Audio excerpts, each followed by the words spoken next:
National Championship.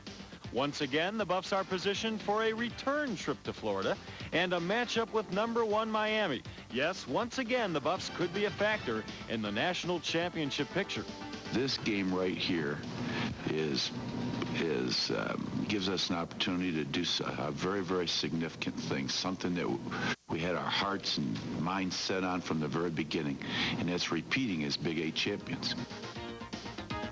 Today, the Buffaloes are in Ames, Iowa, going against a group of upset-minded Cyclones. And why shouldn't Iowa State think upset? Only near miracles have helped the Buffs to their past 2 victories, and no one knows when or if the miracles will run out. The Big 8 championship is at stake today, so sit back. It's Colorado and Iowa State next.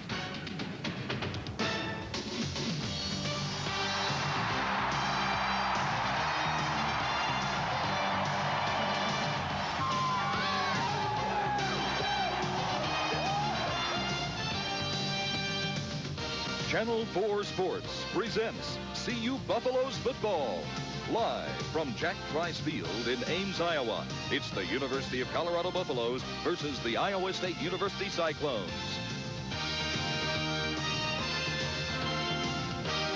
Iowa, at least I think it's Ames, Iowa. It looks a little like Iceland out here today. I'm Les Shapiro along with Dave Logan. Terribly harsh weather conditions as CU gets ready to play Iowa State. I don't remember seeing a ball game quite this bad. Well, I tell you what, I'm very lucky and happy today that we're in the booth and not on the playing field. I did play in one game like this back in Cleveland, the Raiders and the Browns back in 1980, a wind chill about 47 below. And it's very tough for the players. You get to the point that you actually don't care. You'd rather be off the field, even if you're moving the ball offensively, and sitting your fanny on the nice warm bench. But to say the least, it's going to be extremely tough here this afternoon. How tough right now? Swirling winds, a lot of snow falling, and the field is frozen. Ball players right now warming up, having trouble holding on to the ball, and it's a real shame CU has to play in these conditions considering all that's at stake. Well, there are obviously a lot at stake, and both teams are going to have to go through this. And there was some talk early about maybe the game being shortened, even canceled, but I don't know that that's going to happen. And if they play, I'm sure Bill McCartney will want his troops to go out and play as hard as they can. You have to throw out the game plan, however. Offensively, defensively, and kicking game, you just go out, probably try to run the football as much as you can and hope that you get a couple of breaks. Very little trickery, very little fancy doing on the field today. You'll probably see a lot of conventional football. I would imagine you're going to see Lamont Warren and Darian Hagan, as long as Hagan can stay healthy, running the football quite a bit. Warren has had a great freshman year, and of course Hagan, the senior, who has been the key to the Buffs' success the last few years. Those two guys will probably carry the football between 25 and 30 times if they can. This might work a little bit to Iowa State's advantage, the weather conditions, because they have a quarterback, Kevin Caldwell, who runs the ball better than he throws it, and they're going to run the ball primarily today. He's going to need snowshoes to run it effectively today. Kevin Caldwell, formerly a running back, now he's a quarterback. Iowa State really has been hit hard by injuries. They've lost their first 2 quarterbacks, Chris Peterson and Bob Utter. So Kevin Caldwell, who did have over 150 yards rushing in one game this year, he's going to be the guy that handles the football. All right, we'll take that park out of mothballs, bundle up. We'll be right back with the kickoff from Ames. There's no...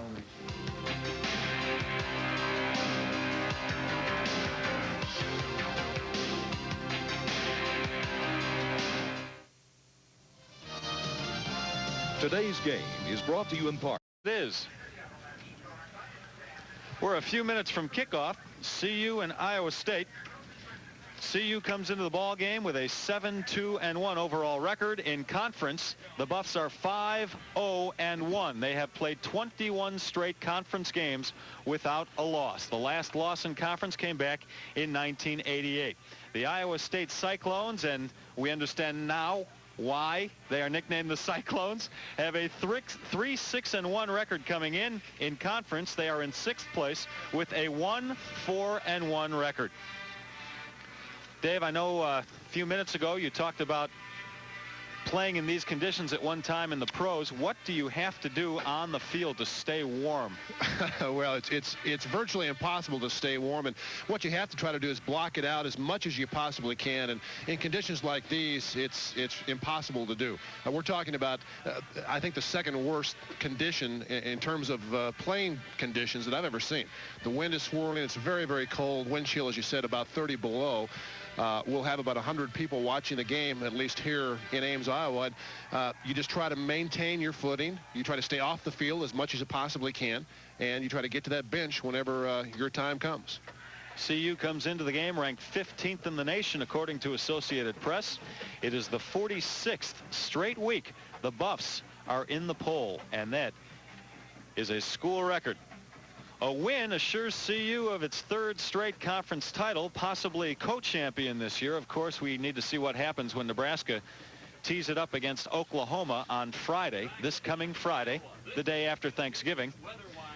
Weather conditions, we've been talking about them a lot. The temperature right now, 18 degrees. With the wind chill, it is negative 16 with a very strong wind coming out of the northwest at 25 to 33 miles an hour.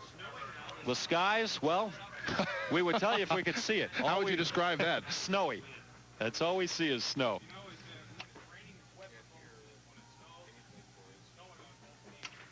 Iowa State University in the middle of the state. Ames, Iowa. Enrollment here about 25,000, the same as CU. Chip may have the best uniform of all.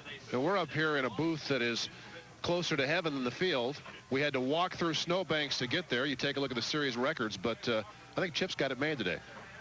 Colorado leads the series, 33 wins, 11 losses, 1 tie. And CU has won the last 7 games, including last year's game in Boulder, 28-12. Everybody who shows up to this game should get a medal, Dave. This guy may become Mary Poppins sooner than he thinks. He could be in Des Moines in about an hour. Yeah, I think everybody in the stands, and we'll obviously have a chance to pan out. There you are. They should get something. Those people should get something, and it should be free. If they don't give them a medal, other than advice, give them an IQ test. I mean, it is cold. Yes, indeedy.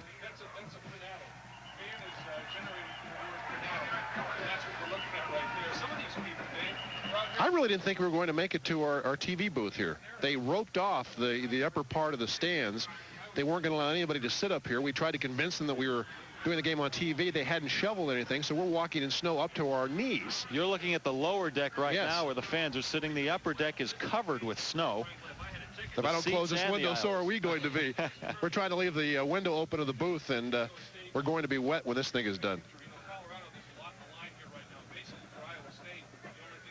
13 CU seniors playing in their last regular season game. Of course, the Buffs already have a bowl in their pocket. They'll be going to either the Orange Bowl if they can win the Big 8 title, or they will go to the Blockbuster Bowl if they win and Nebraska also wins its game against Oklahoma, or if CU loses, it could end up in the Gator Bowl.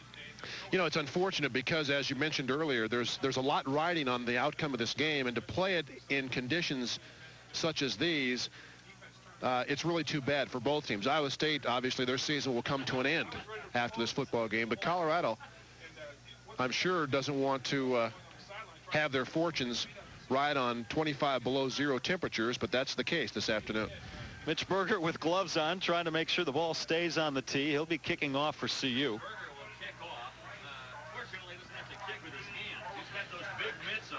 Kickers are lucky. They don't have to worry about the conditions maybe as much as the other guys as far as staying warm. They can wear back to receive the kickoff for Iowa State. Well, one thing is trying to kick this football right now, he's going to have a bruised right foot. I'll tell you, that's like will be number 3, Sherman Williams, also a running back for the Cyclones, and number 86, James McMillian. come off and let's get started here. It's Colorado and Iowa State, the Big 8 game of the week. If you hear some ambient noise behind us, it's because we're sharing a broadcast booth with Prime Sports Network. The kickoff by Berger goes into the end zone. McMillian cannot bring it out, so Iowa State will start with the ball at its own 20-yard line. The quarterback for Iowa State is Kevin Caldwell. Lining up at quarterback for Iowa State, Kevin Caldwell, a freshman. He is a third-string quarterback. And as Dave told you earlier, Chris Peterson and Bob Utter, the first and second stringers, are injured. Caldwell on the year. He's best when he's running it. Throwing the ball, 598 yards on the year. He's played 6 games for the Cyclones. First and 10 from the 20-yard line for Iowa State.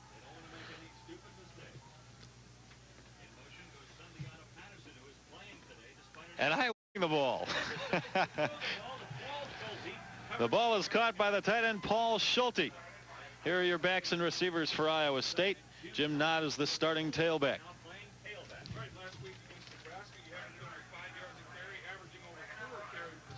And your offensive line for Iowa State, Scott Armbruster leads that group at center. A pickup of 9 yards on that pass play. Cyclones have the ball at their own 29. It's 2nd and 1. That's Sundiata Patterson running the ball, and it looks like he's picked up the first down. Leonard Renfro made the tackle. In fact, there you see the defensive line for the Buffs. Preseason All-American pick Joel Steed leads the way. The linebackers are Ronnie Woolfolk and Chad Brown, Greg Beekert. That should be Greg Beekert along with Ted Johnson, and the DBs led by senior co-captain Greg Thomas. First down for Iowa State from its own 31. The pitch goes to Jim Knott. Dion Figures knocks him out of bounds. Well, he talked about both offenses having obvious problems trying to pitch the football. That time, pretty good pitch. And Iowa State is a team that does not have great speed on the offensive side of the ball, and therefore they're a team that likes to run straight ahead, but not made good yardage on the first down toss. It is very hard to get the footing, and you can see why. It's not just snow, it's hardened snow, almost ice down there right now. This wind and this snow has been blowing since early yesterday morning in Iowa. The pitch is fumbled, but fallen on by a Cyclone. Jim Knott was to receive the pitch. He fumbled the ball, fell on it himself. And again, because of the wind factor here, and in this case, Marcellus Elder, who gets good penetration on Caldwell, it's going to be tough to pitch the football. Teams in conditions like these are probably better off just running the ball straight ahead, limiting their offense because of the weather. And Iowa State's got a big offensive line. They average well over 300 pounds, and they're able to knock folks off the ball. At least they have from time to time this year. 3rd and 10. Kevin Caldwell playing with 2 bruised elbows he suffered last week against Nebraska. And he will hand it off this time. Pickup of about 5 yards. Joel Steed makes the tackle on Jim Knott. And Iowa State is in a punting situation with 4th and 6. And this is going to be the interesting part of the game, I think, for both teams. Kickoffs, punts, punt returns. We watched in practice punters from this direction kick the ball, and it almost landed directly over their head. Rico Smith will do all the punt returning for CU today. Darian Hagan will not have to do that. A low kick, and that's the way you have to kick it. Fumbled by Rico, and it looks like the Cyclones have picked up the ball. They have. Iowa State has the ball in CU territory. It's approximately the 45-yard line of the Buffs. Well, again, special teams in bad weather conditions play large roles. You'll see Rico Smith try to field it. The ball takes a funny hop, and Rico, again, tries to bend down and pick it up. Can't do it, and Paul Schulte, I think number 91, comes away with the football. There will be, I think we're safe in saying, several turnovers in this football game this afternoon. You have to make sure if you drop it, you fall on it. 1st and 10. Iowa State. They've marked it at the 41-yard line. It's very difficult to see the yard markers today, so please bear with us. Caldwell is looking to go downfield. Dumps it off to Patterson. Excuse me, Jim Knott. And he picks up about 5 yards on that play. Ronnie Woolfolk made the tackle. One thing when Iowa State wants to throw the ball, and I think you'll see Colorado do the same thing when they get a chance, you'll try to throw safe passes. And that time Caldwell comes back, takes a quick look to the left side, but it's a screen set up to the right side. A relatively safe pass and one that's easy to complete. You won't see a lot of throwing the football down the field today. Especially going in this direction because the wind is in your face at a gust of 33 miles an hour. 2nd and 7 for Iowa State from the CU 38-yard line. This is Jim Knott with a lot of room to roam, and he is even deeper into CU territory. Greg Thomas made the tackle. inside the CU 20-yard line. Well, you remember how Kansas last week was able to really generate a good running game against Colorado. In conditions like this in the field, the offense has the advantage, and not right through the middle. Had Greg Thomas not made that tackle, Jim Knott would have scored. Iowa State doing a good job up front, a nice push. Defensively, you can't really rush as you normally do because the footing is so bad, and Greg Thomas saved the touchdown on that play. First down for Iowa State. This is Knott again, and he's hit quickly by Joel Steed and Ted Johnson. The reason you run so many draw plays, again, it's tough for the offensive line to really establish the line of scrimmage coming off very hard. In a draw play, the first thing they do is set up in a pass blocking technique. You allow the defensive lineman to come to you, then you simply shield him away from the ball carrier, get in his way. I would imagine you'll see both teams use that play a lot. We've already seen Iowa State run it several times. That should be 2nd down and 8 at the CU 21-yard line. The option, not again. Inside the 15-yard line. He is close to a first down. Deion Figures made the tackle.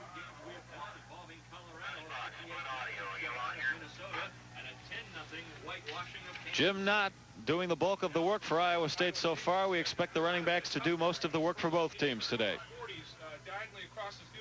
I'll tell you, Dave, CU is going to be in a little trouble trying to run that east-west option game, because you not only have to head towards the sideline, then you have to plant that foot and cut up field, and that might be very difficult. 3rd and 1 for Iowa State. Sundiata Patterson. Let's see if he got it. Again, that's the Dave Renfro made the tackle. That's the kind of play that's going to be tough, because it requires your offensive line to get a push, and the footing is just not going to allow you to do that. There's not going to be much of a pass rush normally. There's not going to be much of a surge.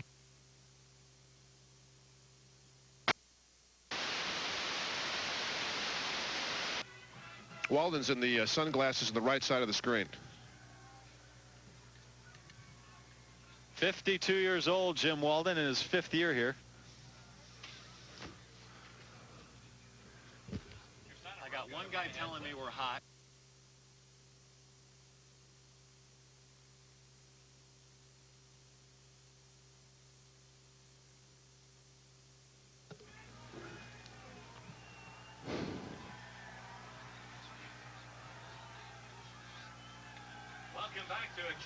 Back with you in Ames, Iowa. It looks a lot colder. It feels a lot colder, I should say, than it looks. I was going to say, you better not say it looks a lot colder than it feels. I'll let you stand over here. Are you having trouble finding your toes right now? I don't have any. Well, the CU kicker's name is Pat Bluetoe, and that's certainly appropriate today. We have some blue toes up here in the booth, and we're inside. The window's open, though.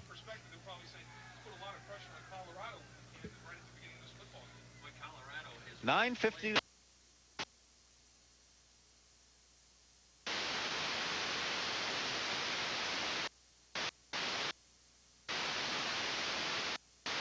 Possibly co-champion with Nebraska if Nebraska can pull off the win against Oklahoma later in the week. It's 4th and 1, and Iowa State is going for it. This is not. He's got it and more. Almost into the end zone. He is in the end zone. Touchdown, Iowa State. Well, what a good call by Jim Walden. Colorado really bunched up inside and certainly anticipated Sundiata Patterson, the big fullback, getting the football. Watch Caldwell ride the fullback inside, then take it back, makes the quick pitch in front of Chad Brown, and Knott makes a good move right there as he breaks the tackle of Eric Hamilton, enough to cross the goal line. An impressive drive to start the game by the Cyclones. The extra point, Ty Stewart for the Cyclones.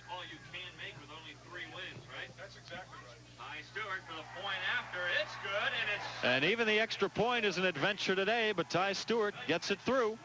And Iowa State with a 7-0 lead. We're going to take a break in Ames, Iowa. We'll be right back. Iowa, and Dave, if things aren't bizarre enough here with the weather conditions, the few fans that did show up for the game were doing the tomahawk chop a few minutes ago. No, trying to stay warm. I'll tell you, if it gets much colder, I think you and I are going to be doing that in the booth. Back to receive the kickoff for the Buffs, Chris Hudson and Charles Johnson. Kicking off will be Ty Stewart. A boomerang kick almost dropped by the Buffs. Can you call a fair catch on a kickoff? Sure. Absolutely. That's a great play. The ball was well up into the wind, and smart play by the Buffs and able to hang on to the football. So Darian Hagan has his first opportunity now to test the elements. Buffs with the ball at approximately the 37-yard line. Darian Hagan, the senior, his regular season finale for the University of Colorado. He is very close to setting a couple more CU records. All-time passing yardage and all-time number of touchdown passes. It's going to be very difficult to get those records today, however. On the option, Hagan tries to turn it upfield himself. Gets it to about the line of scrimmage, actually, the 30-yard line. Dan Milner made the tackle. Here are your backs and receivers for CU. Lamont Warren, we expect a lot of work out of the freshman tailback today. He is only 7 yards away from setting the CU freshman record for rushing yardage. And the offensive line, of course, led by co-captain Jay Lewinberg at center. 2nd and 7.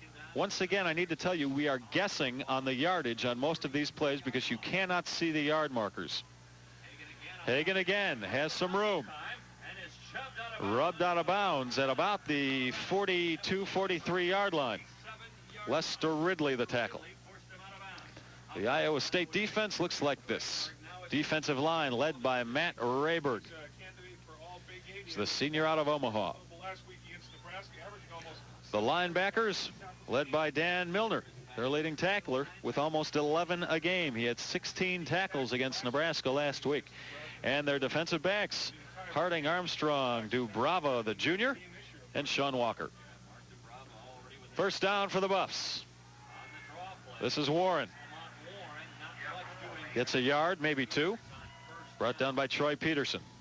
And Colorado trying to come out and run the draw the way Iowa State did on their first drive. You've seen Darian Hagan the first couple of plays run the option and exercise great patience. I think you'll see that for most of the game. There won't be the quick cuts, the stop-and-go running style that Hagan has implemented in his 4 years. You're going to have to stretch that option out and run downhill and run in one direction. Warren picked up 2 yards on that play as some of the Buffs try to keep warm. It's 2nd and 8. Hagan again. Keeps it, but brought down quickly by Milner. You could see Darian had a lot of trouble finding his feet there. Well, that's what I'm talking about. It's really impossible to make a quick move, a move that will allow you to pull away from the grasp of a tackler. And Milner, the 6'1", 230-pound junior linebacker, just slides down the defensive line of scrimmage and is right there to greet Darian Hagan. It'll be 3rd and 8 for the Buffs. We're under the 8-minute mark in the first quarter. Iowa State got on the board quickly and leads this game 7-0.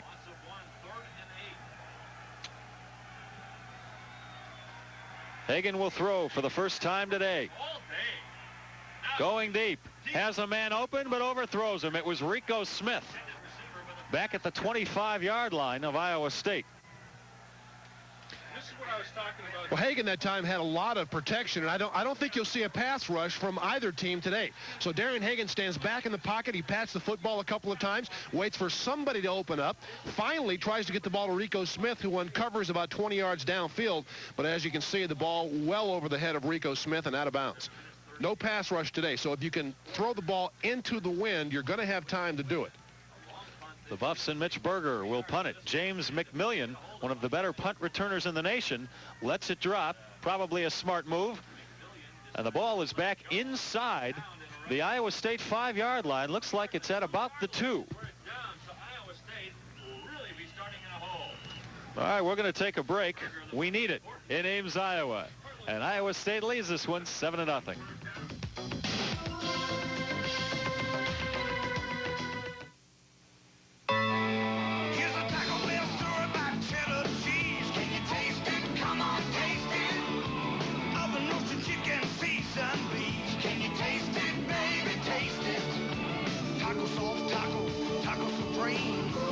Some milk, you know what I mean. Taste it, baby, taste 59. Taste it, baby, taste 79. Taste it, come on, taste 99. Run for the border with me. Your Dodge dealer has a special factory shipment of Dakota 4x4 club cabs in stock now. With our powerful new Magnum V8, these trucks have more power, more towing, and more payload than any Ford, Chevy, or import compact 4x4 club cab. But hurry. With $750 cash back, our selection of Dakota Club cabs won't last long. See your local Dodge dealer today. Rediscover American value. Between you and me, this is my best value at 22 grand. The price of today's automobile is higher than ever before. I can get you into a 48-month payment plan. No problem. The terms of financing are longer than ever before. Let's go into my office. That's why regular oil and lubrication maintenance every 90 days at Grease Monkey is more important than ever before. 21.5. What do you say? Grease Monkey, extending the life of your car. We could go 60 months on the payment. We are back in Ames, Iowa, where Iowa State is starting with the ball on its own 2-yard line, first down. And Sundiata Patterson with a nice pickup up the middle. About 7 yards on that play. We've talked about all the things that the problems the weather presents for a defense. Harder to tackle because you have nothing to grab hold of. Your hands, you've got gloves. You've got to tackle with the shoulder, cross body block at times, and it's much easier to break tackles in conditions like this. 2nd and 3 for Iowa State. Both lines jump. Let's see what the call is. Well, somebody moved, but Colorado State already made contact coming across the line of scrimmage. The call is offsides against CU, so it'll be 5 yards marked off and an automatic first down for Iowa State because they only needed 3 for the first down. You see Caldwell drawing Colorado across the line, did a nice job changing the snap cadence. CU defense ranked 12th best in the nation, has given up a little under 14 points a game, 13.6 to be exact. First down for Iowa State.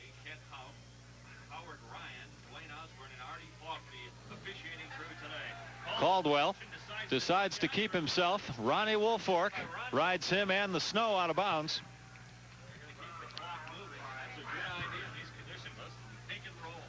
Really is. And this is something that Iowa State will do quite often. Kevin Caldwell, as we told you, a running back playing quarterback, has excellent speed. The play action fake moves Colorado inside a little bit, but I think this is a play that Caldwell right from the get-go said, hey, if I have any crack out there, I'm going to run. Ronnie Woolfork on the tackle. Caldwell actually played tailback a couple of games this year for the Cyclones, but he's filling in a quarterback because of the injury situation. He ran for 2 touchdowns against Nebraska last week. It's 2nd and 4 and a fumble, but Caldwell brings it back himself and he just falls down, maybe a gain of 1 yard. Well, you are in trouble if you're deep in your own territory at this end of the field and you're in a punting situation, because that punt might end up falling behind you. Well, I think both coaches would say, hey, if we're going to have the ball down here, we'd rather be on defense. See Caldwell right there, his knee on the ground, so the play is stopped. But your hands become so cold. Even if you keep rubbing them and walking the line of scrimmage, that after about the 3rd or 4th play, you can't feel your hands anymore. It's 3rd and 4. Iowa State with the ball at its own 19-yard line.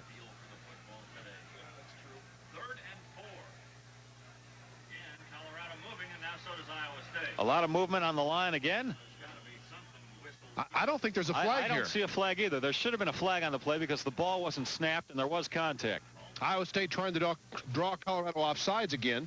There was no flag. The ball was snapped, and after Caldwell got it, nobody from Iowa State moved. So Colorado went ahead with the play. I think this is going to be 4th down. You're absolutely right. There was contact on the line before the ball was snapped. No flags, however. A timeout on the field. The referee is calling an official timeout. And all 243 fans here are booing. Are there that many? I think there's a couple hundred. I think you're including the marching band in that total. It's 4th and 4. Iowa State will punt the ball from its own 19. Rico Smith will attempt to field it, and I say attempt because before the game started, it was very difficult, the kicking situation. Caldwell fumbles it, picks it up himself, and the Buffs will take over inside the Iowa State 10-yard line. John Schnorr, the punter, could not hold on to the snap. Well, and this just goes to show you really how tough it is out here. Schnorr had him hit. The ball hits him. It's a perfect snap. Ball hits him right in the hands and goes directly through him. And thus Iowa State turns the football over. Julian Hayward right there for the tackle, and Colorado has a great opportunity here. Dave, I'm not so sure you should be wearing gloves out there at that point. Maybe keep the gloves on the sideline, then come out without the gloves. I don't think it matters, to tell you the truth. You can wear anything you want to or nothing. CU with the ball at the Iowa State 7-yard line. Lamont Warren immediately goes down. Nobody hit him. He just slipped. See, Warren's got his hands in that little compartment that's tied around your waist. You can keep your hands in there as long as you want to, but once you bring them out, the football, when it's this cold, becomes incredibly slick to handle. It's almost like they grease the thing. You can have it in your hands and start to run, all of a sudden it disappears. No gain on that play, so it's 2nd and goal from the 7.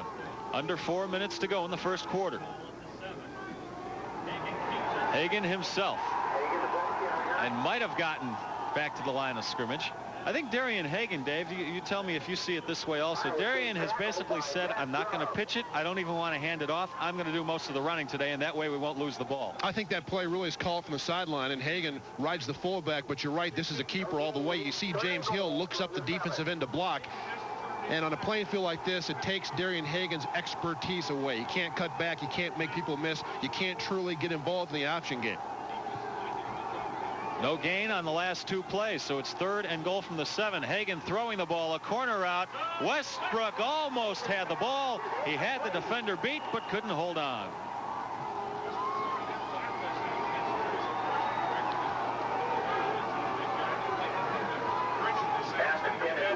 Hagan just on a short drop. It's a fade pattern. Westbrook will freeze the defensive back inside and then head to the corner, and this just out of the reach of Michael Westbrook. Pat Bluteau is kicking the field goals today for CU. Jim Harper is back home, basically, in competition kicking this week. Bluteau outplayed Jim Harper. Bluteau has kicked 1 field goal in his CU career, and this one is good. So the Buffs are on the board. Their first 3 points of the day. Iowa State leads it 7-3 with 3:16 to go in the first quarter. Pat Bluteau, who has played in just 3 games in the last 3 years. He is a junior out of Anaheim.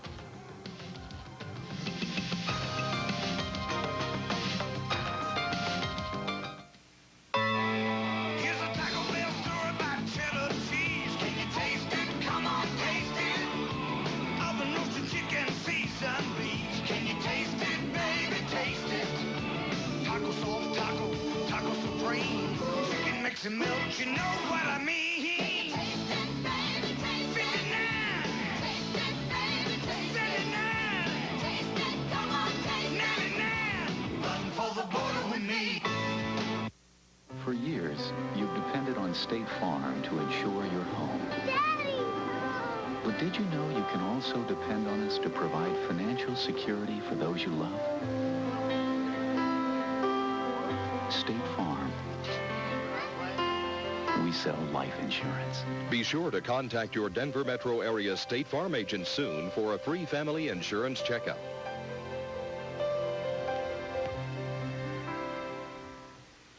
If you head for the high country this winter, you might like to know that Nissan Pathfinder not only has the best resale value of any sport utility vehicle, it also has optional 4-wheel drive and optional 31-inch radials to help you get up here.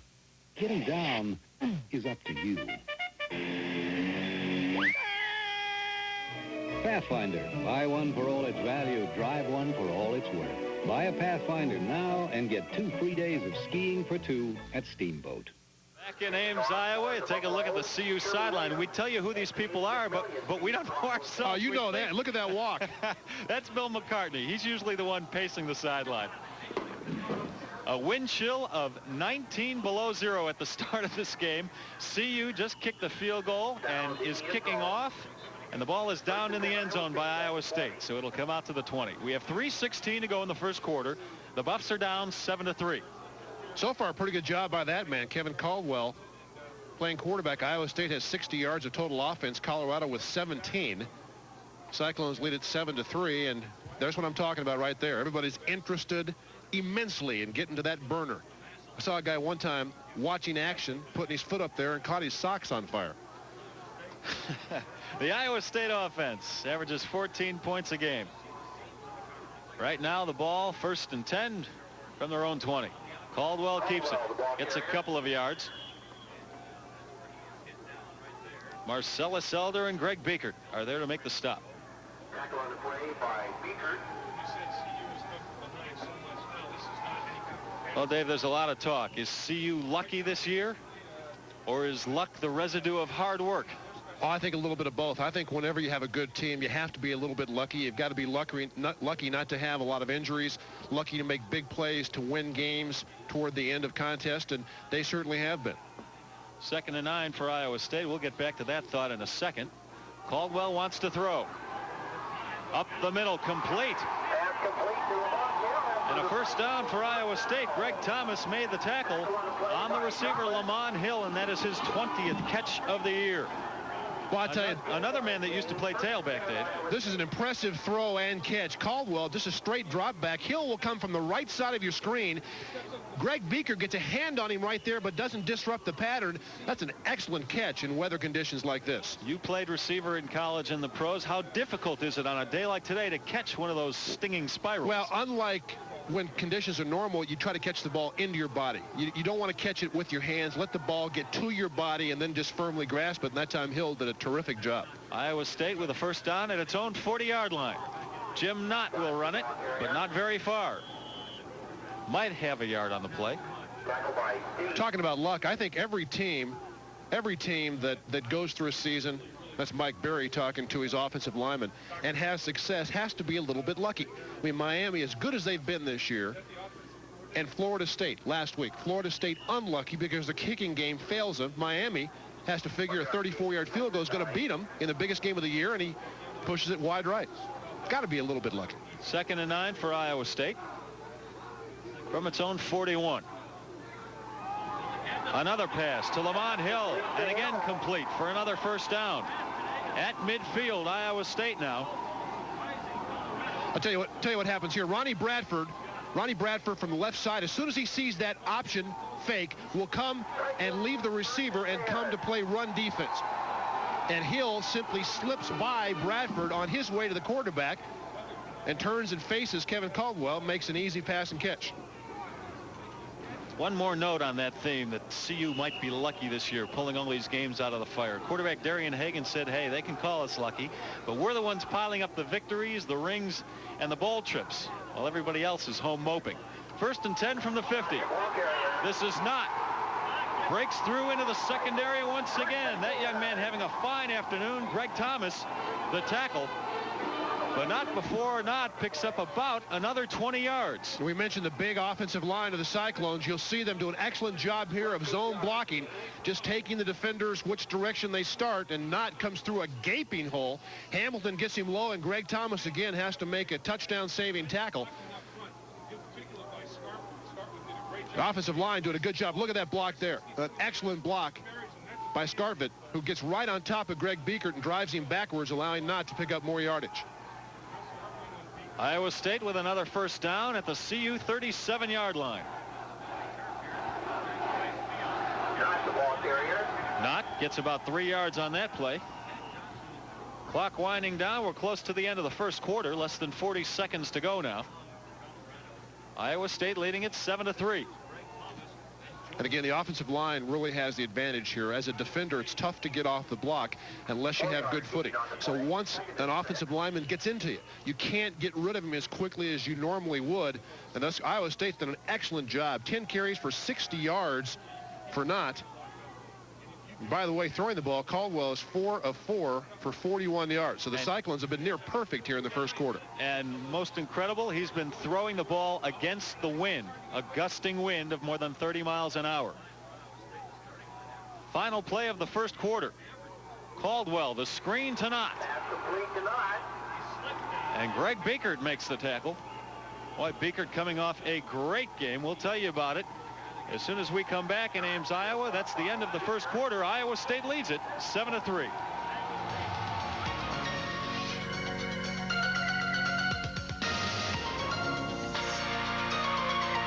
Parkway, and Alexander's West, 6570 Wadsworth. Fall is here and winter's not far behind. That means it's crazy clearance time at Christmas. Conditions abominable. Just like the snowman. We're starting the second quarter. Iowa State with a 7-3 lead. And the ball on the CU 29-yard line. And here you got to figure 3rd down and 3. You're in 2-down territory. They're playing with the wind. If they don't get it here, probably they'll go for it on 4th down. Caldwell hands off to Knott. And they are short of the 1st down. Now keep in mind, if they were going the other way, they wouldn't even consider a field goal attempt. Now the wind is behind the field goal kicker. It's 4th and 1. Well, we've talked about them using this play a lot. You see Caldwell has a tough time getting the snap from Scott Armbruster. And because of the zone blocking and the field conditions, the offensive line would just get in the way of somebody in a white jersey, and it's up to Knott to pick the correct hole. I think they're going to be real close to this 1st down, and I don't think you'll see Jim Walden kick the ball here, even if they're short.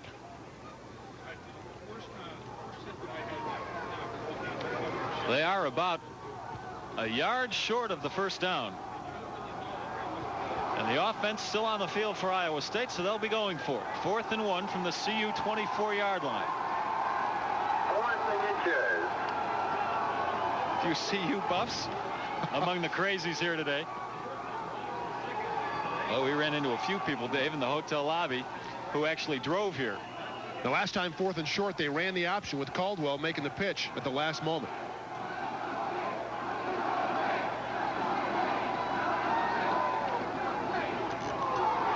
The give to Patterson. He fumbles the ball, and CU has it. So on 4th down, Iowa State goes for it, fumbles it away, and they're really not hurt that badly on that play. Iowa State wanted to run the option, but Sundiata Patterson, the fullback, got stuffed in the hole. Caldwell will try to take the ball back from him, has a tough time from the center, wants to take this ball back, but you can see Patterson get knocked in the hole by Leonard Renfro. The ball comes loose, and Greg Biekert is on top of it. Good job on penetration by Leonard Renfro, stuffed the fullback and forced the fumble. Just starting the second quarter, and that's the 4th fumble of the day. CU with the ball. Lamont Warren breaks through. A nice cutback. Nobody in front of him. Lamont Warren, 74 yards for CU, and he has just set the freshman record for rushing yardage in Boulder. Well, we've talked about Lamont Warren most of this year. Obviously, he's got very good speed, but he's got excellent strength for a freshman. And you'll see the draw play. Warren runs through a couple of arm tackles. First, Lester Ridley has a chance, and once Lamont Warren gets out in front, there are few players in the country that are going to catch him from behind. Lamont Warren still playing with a tender shoulder. He separated a couple of weeks ago. And Pat Bluteau with the extra point attempt. He has it, and the Buffs have their first lead of the day. 10-7 over Iowa State with 14:19 to go in the first half.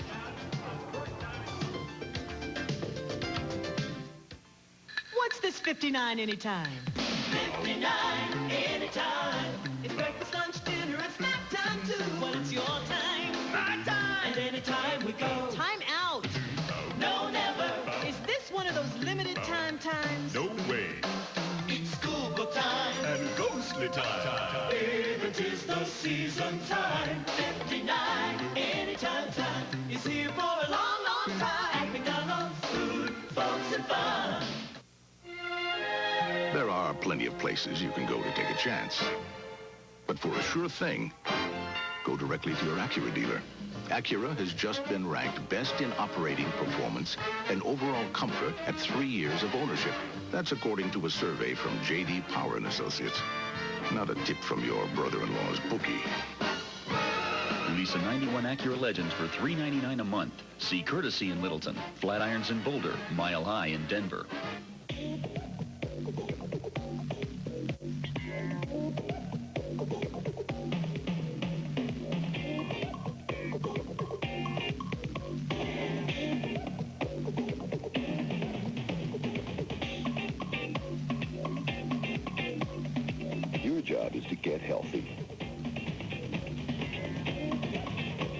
ComforCare's job is to make sure you stay that way. Join the ComforCare health plan and live well. CU and Lamont Warren just put 7 points on the board. Warren last week against Kansas on a snow-blanketed field ran for 94 yards. And Dave, he looks like the only guy who's able to run on the stuff today, too. Well, I tell you what, he took off on that ISO draw and got into the secondary. And again, with such great speed, we talked about him last week. He runs under control, and he's still running quickly. Lamont Warren has been a terrific player in his freshman year at Colorado. Mitch Berger kicking off. That ball hanging in the air because of the wind. And Iowa State fields it and just falls down. Take a look at the 30-yard line. Take a look at the touchdown, Les. James Hill will lead Lamont Warren up, get an excellent block of the linebacker, and Leuenberg seals to the right side. Warren makes a good cut back. Most great backs have excellent vision, and from 7 or 8 yards behind the quarterback, you can let things open up for you. Warren with a nice cutback, and again, nobody will catch him, at least not many, in the next 3 years from behind. Lamont Warren, the freshman out of Englewood, California. That puts him over the 700-yard mark for rushing this year. Iowa State starts with the ball at its own 31-yard line. Kevin Caldwell still the quarterback. The pass to Nod, who makes a nice catch, gains about 5 yards after the catch, close to the first down.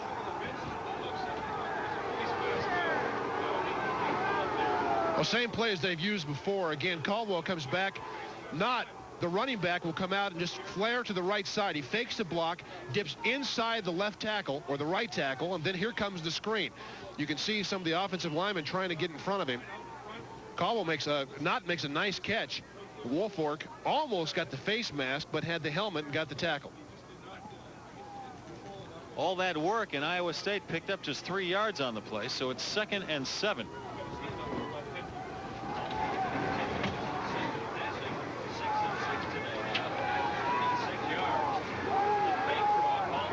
Caldwell trudging through the snow, throws off balance complete. Well, considering the conditions, that was a wonderful play. The pass caught by Chris Spencer, the split end.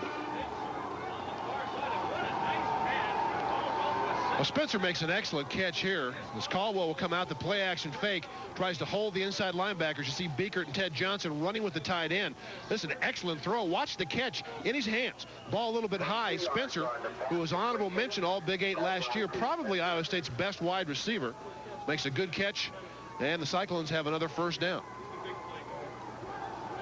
Spencer was honorable mention all Big 8 last year. First down for Iowa State. The ball on the CU 42. Patterson, the ball carrier. Sundiata Patterson gets a couple of yards.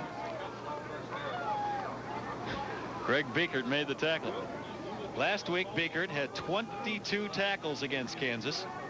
Earlier in the year, he had a game of 21 tackles against Baylor.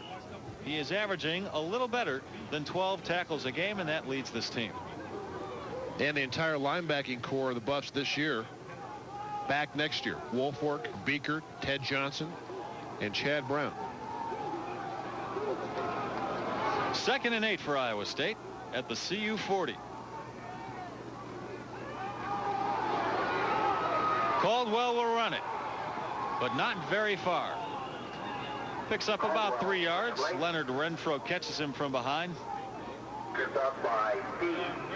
One of the difficulties when you convert a running back to quarterback, although he was recruited as a quarterback, they have a tendency, once they go back in the pocket, to want to escape when the first receiver or pattern breaks down. When somebody doesn't open up right away, they want to get out of there. And you can take a look, and we have one cameraman up there. He's the only one in the whole South stands. Yeah. Stay warm, my friend. 3rd and 3. Caldwell, a good rush. Ronnie Woolfolk with the sack. And that is sack number 11.5 for Woolfolk. He leads the team in that category. Well, once too often on this drive, the same kind of play. You see the play action fake, and Caldwell wants to roll to his left. Woolfolk, coming on the blitz, runs right into the play. And Ronnie Woolfolk has had an excellent season at the outside linebacking spot. Play action fake. You see Woolfolk's not buying that. He's on the blitz. And nobody blocks him except Kevin Caldwell. Iowa State will punt the ball. John Schnorr will do it And Rico Smith is back to receive it. Schnorr with the wind behind him now.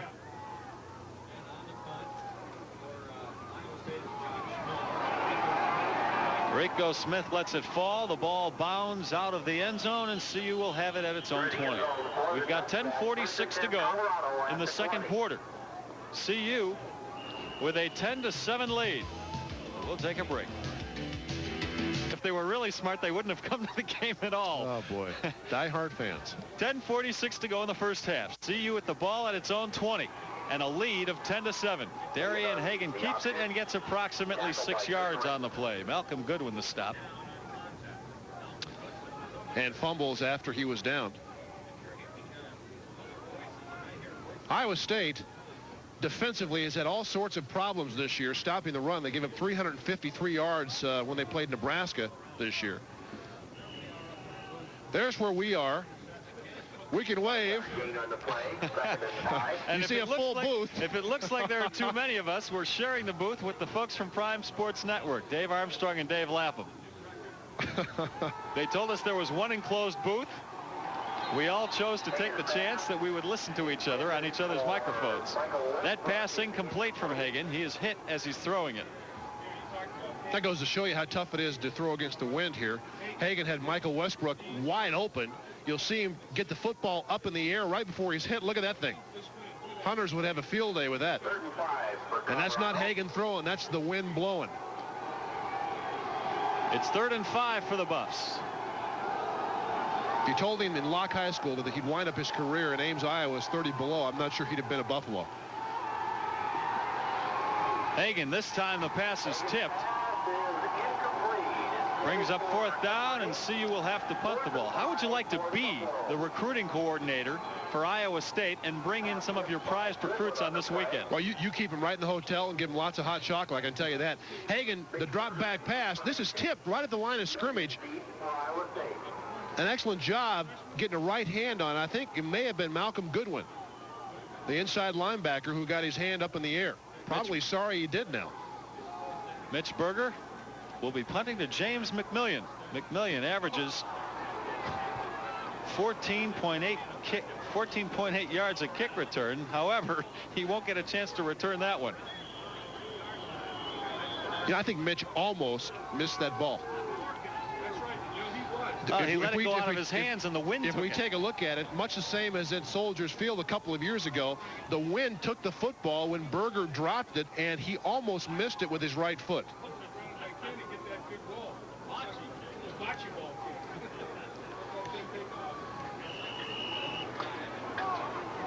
There's a shot of Jack Trice Field. You see there aren't too many people here today. The stadium seats 50,000. Most chose to stay home.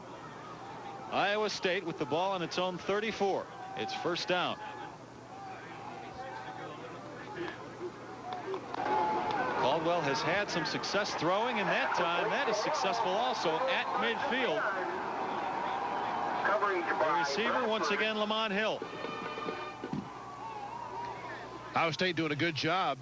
An underneath receiver holds the linebackers close to the line of scrimmage, and then Lamont Hill will come in on the in pattern and get right between the linebackers. Watch Greg Beekert engage the tight end. That keeps him up further away from this crossing route right there. Lamont Hill on an in pattern in front of Ronnie Bradford and before Greg Thomas can get to him. Well thrown football. Another 1st down for Iowa State at the CU 49-yard line. This goes to the first man through, Sundiata Patterson. He gets it down to the 45, a gain of about 4. Leonard Renfro the tackle.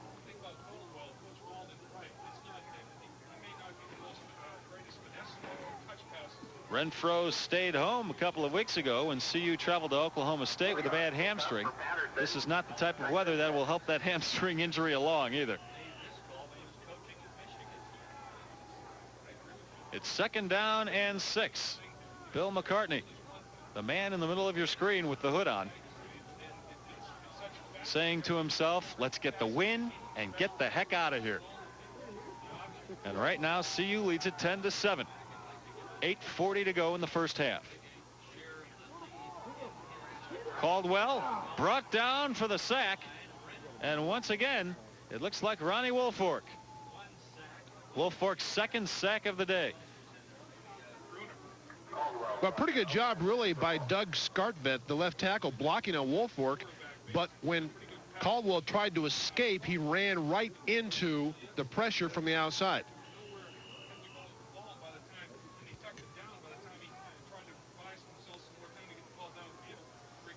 So Skartvedt on the block, I don't think you can fault him, but his man will get credit for the sack. I like that hit.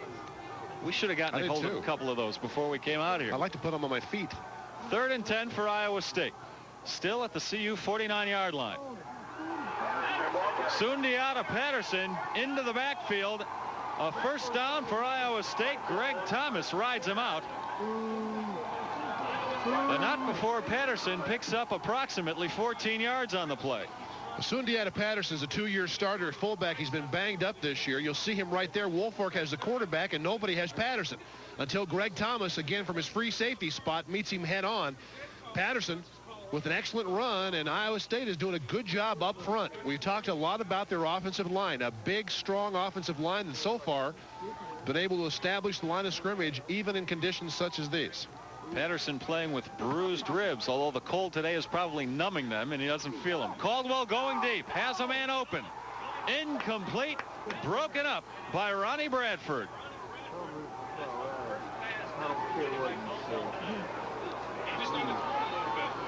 Up until that incomplete pass, Caldwell had completed every pass. He's throwing with the wind, and you can see the ball hangs up in the air a little bit. Chris Spencer is there, and Ronnie Bradford catches up while the ball is in the air. You never know how much loft to give the football when the wind's blowing like this. 2nd and 10 for Iowa State.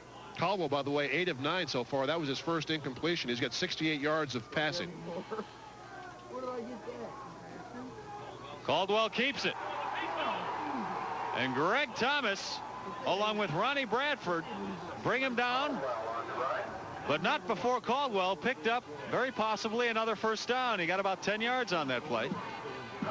Kevin Caldwell makes a nice run here. He does one thing wrong. The good ball fake. Watch him freeze Woolfolk right there. Now cut upfield. He's cutting all the way back, and he gets into trouble. When you run back to the weak side after you break the line of scrimmage, you've got guys who are going to be chasing you. And instead of picking up 15 to 20 yards, he gets about 10. But a nice play and a good ball fake on the outside. They're going to measure to see exactly how many yards he got.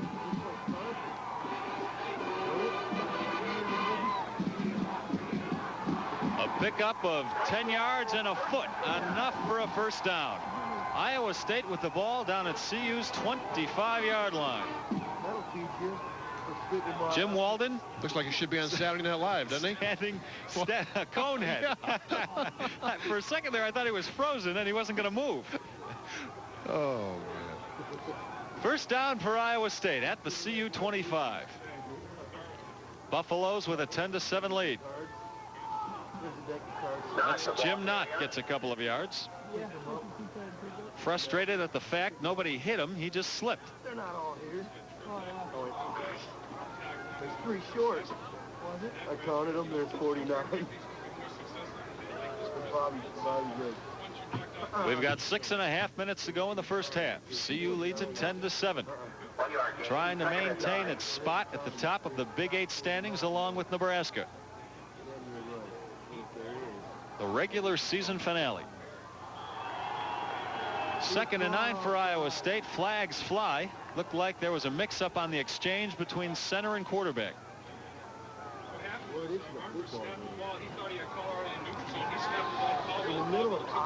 That's a play between the quarterback and the center. As soon as the center, Armbruster, feels pressure in the neutral zone, he will snap the football.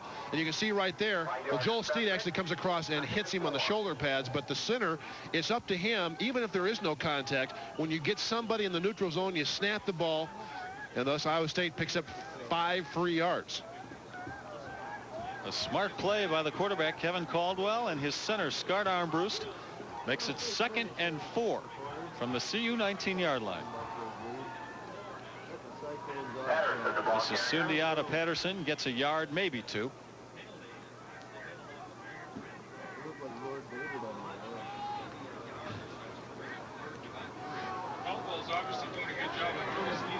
It'll be 3rd and 3 for Iowa State.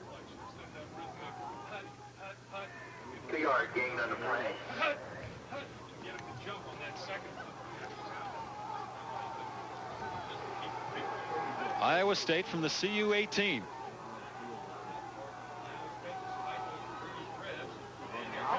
The pitch, first down, possibly more, touchdown, Iowa State. Jim Knott goes in for his second score of the day, and Iowa State takes the lead back. Well, another good job of running the option attack, and you'll see Ronnie Woolfolk, number 56 in white, really pressure the quarterback from the outside. Watch how quickly 56 gets to Kevin Caldwell. Boom, he makes a good pitch and not able to cut up inside the block right there. Chris Hudson blocked on the outside by James McMillan. That was the block that got Knott into the end zone. The two freshmen, Kevin Caldwell, the pitch to Jim Knott, and Iowa State now attempting the extra point. Ty Stewart, another freshman out of Omaha. It's true, and it's an Iowa State 13-10 lead. We'll be right back in Ames, Iowa. How cold it is here today, but trust us, folks, it's a wind chill of -20 at least. Stewart with not a very good kick. Tony Senna captures the ball at about the 27, so that's where the Buffs will start with it. 1st and 10.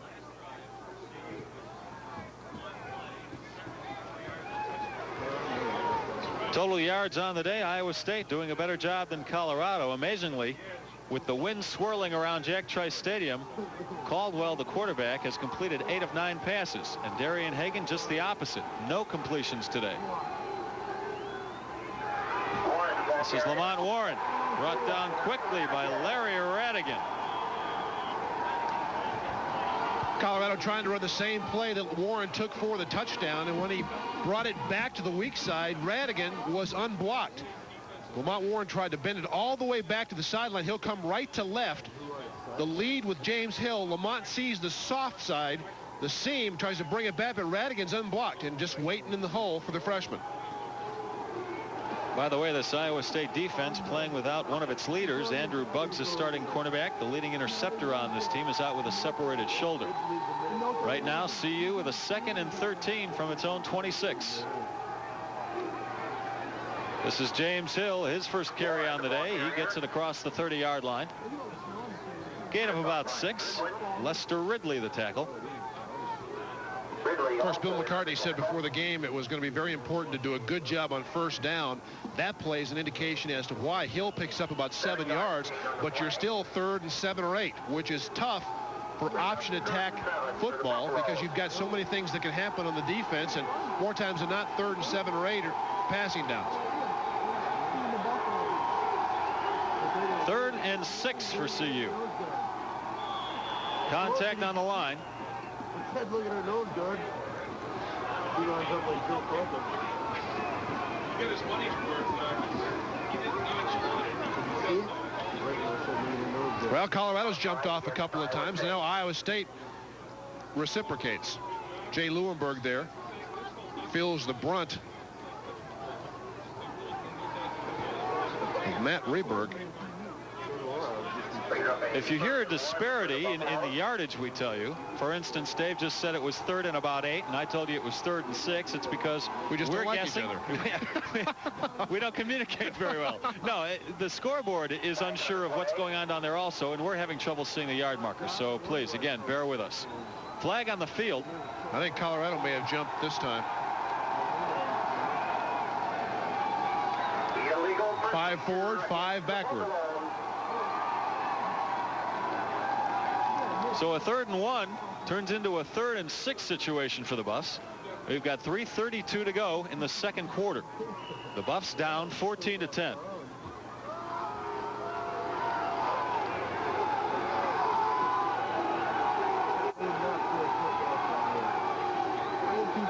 Darian Hagan has yet to complete a pass, and that time Hagan believes he pulled Iowa State off sides. It might have been Troy Peterson jumping the gun there. I think he did.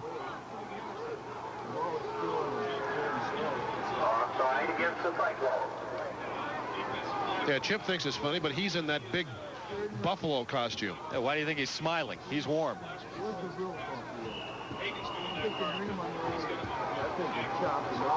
Well, so far it's been a battle of 5-yard penalties here in this series. 3rd and 1 for CU from its own 38.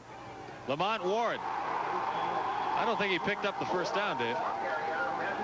What an excellent job by the Cyclone defense. Got penetration, the power eye. Dan Watkins was there. Malcolm Goodwin was there as well, and I think you're right. I think Colorado's going to be a little bit short. Take a look at it. Left side power. Radigan jumps through, gets to Warren early, and then he's met by Dan Watkins right in the hole, and I think Lamont Warren's going to be a little bit short. They're going to measure it.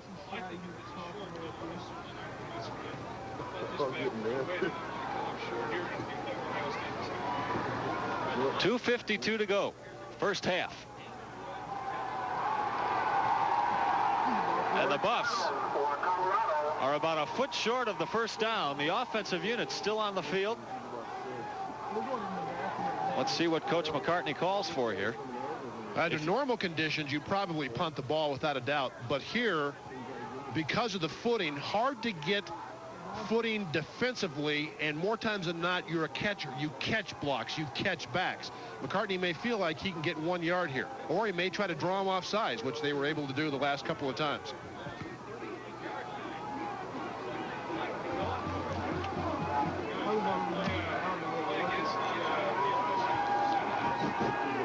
The offensive unit still on the field for CU.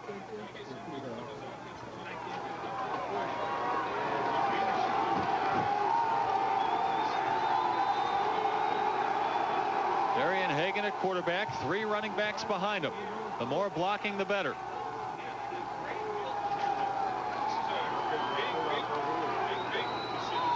Fourth and 1 for CU. They have the ball on their own 38-yard line.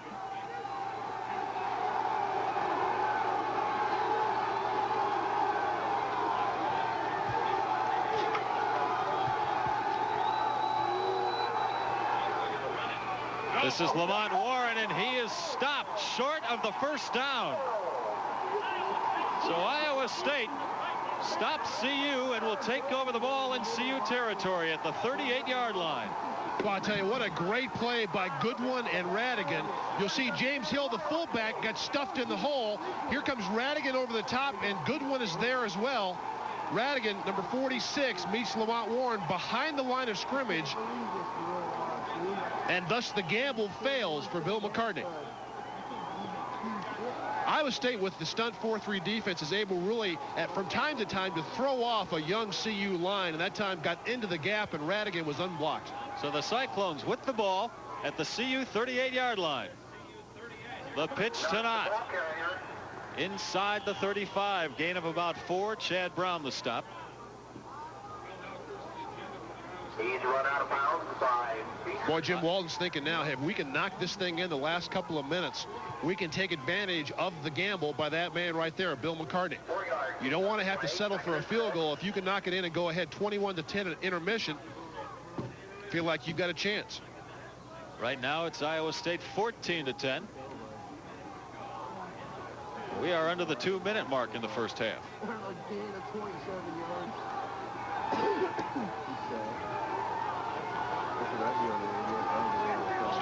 Caldwell wants to throw it. A good rush. Ronnie Woolfolk hits him first, and Joel Steed finishes him off. Joel Steed with his 3rd sack of the year. The senior out of Aurora Hinckley High School.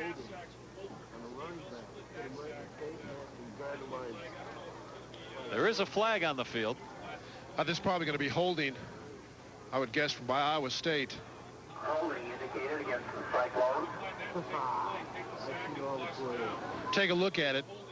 Joel Steed at nose, double team there, and I think that's where the hold comes. You see Steed grabbed by the left shoulder pad.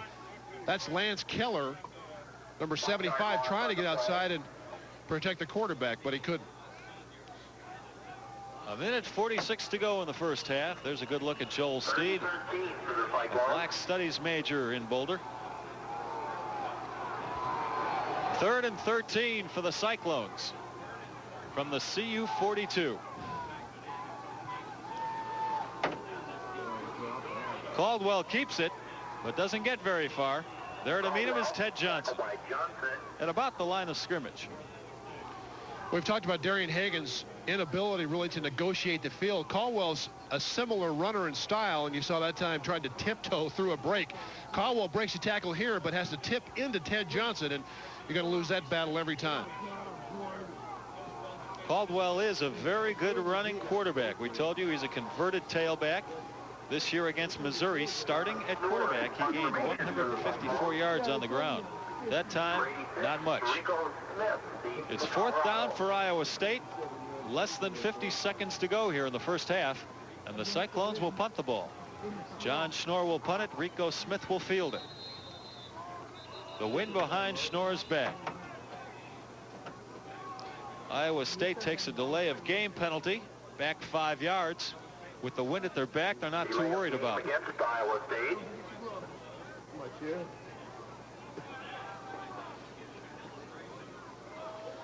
The fans came disguised as empty seats today. Iowa State taking that penalty on purpose so they can allow their kicker to go ahead and haul off and give it a boot, although in conditions like this, tough to catch it and kick it. I don't know, you want to give up 5 yards on any part of the field. Schnorr standing on snow, which probably has already turned to ice. He gets it off, and the wind carries it, and Rico Smith lets it fall. And it goes out of bounds at about the 1 yard line. So the Buffs will have the ball with 32 seconds to go in the half at their own 1. They'll probably play it very, very conservatively here and just fall down on it. I'll tell you, that's a big kick by Schnorr, because even if Colorado tries to play it conservatively, which I'm sure they will, they still have to get the exchange, the snap from center to quarterback, and that's been a tough situation at times today. Schnorr just pooches it up in the air. Rico Smith decides wisely to let it bounce, and it takes a hop, and then directly to the left it goes. Actually hits the Iowa State player right there. That's Matt Rouse. No reason to try anything stupid here with the wind blowing heavily into your face. CU will allow the first half clock to run out. There's a timeout on the field, however. Iowa State doesn't want that clock to run out. Cyclones take their first time out of the half. Second time out, excuse me. They have 1 left. Well, they can stop it one more time, and they can force Colorado to take 2 snaps before intermission. And again, you never know. No, in conditions today, we've already seen about 5 fumbles. One of them coming on the exchange at center. At the half, Tennessee 9, Kentucky 0. In the second quarter, Indiana 10, Purdue 6. And in the second quarter, Michigan State. Well, other games around the Big 8 today. Kansas State is at Oklahoma State. Kansas State with a 6-4 record, hoping to garner a bowl invitation. Missouri is at Kansas for the 100th time those teams are playing each other. And of course, the biggie is the day after Thanksgiving. This coming Friday, Oklahoma at Nebraska. Colorado State's season is over. It ended last week. The Rams with a 3-8 record. And Air Force finishes up its regular season with a game at Hawaii tonight. Air Force, of course, already has a berth in the Liberty Bowl against Mississippi State. Les, do me a favor. Don't talk about Hawaii today. I mean, I know Air Force is there, but to think about the beaches. We need to think warm thoughts here, Dave, and then maybe our toes will warm up. 2nd and 8 for the Buffs. Hagan on the quarterback sneak. The clock winding down. 21 seconds to go in the half, and Iowa State takes its last time out of the half.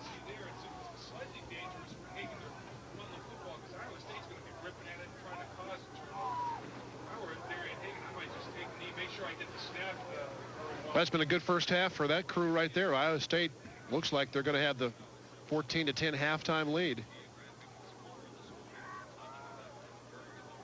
Well, they call weather the great equalizer. We saw last week.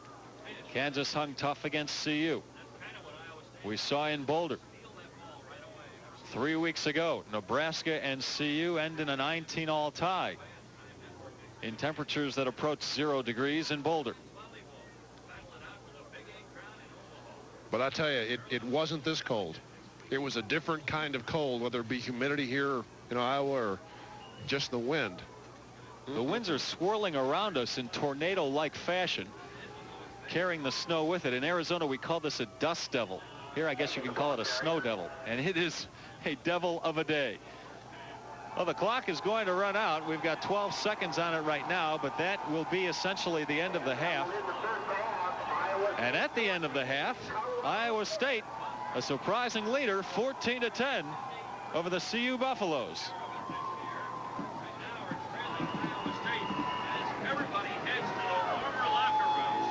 Everybody heading for the warmth of the locker room, the fans heading for the concession stands or underneath the stands, anywhere where there's a modicum of heat, because we have a cold one here. We'll be right back with the halftime festivities, if you can call them that. Coast Dodge Caravan has happily served more families than any other minivan, but we've made it even better because we've come up with an all-wheel drive Dodge Caravan. So now you not only get a vehicle loaded with safety features, including the first minivan airbag, you've got one that automatically handles just about anything the weatherman can throw at it. No shifting, no levers, no sweat. Now ask your Dodge dealer about the security of Caravan's ultimate guarantee.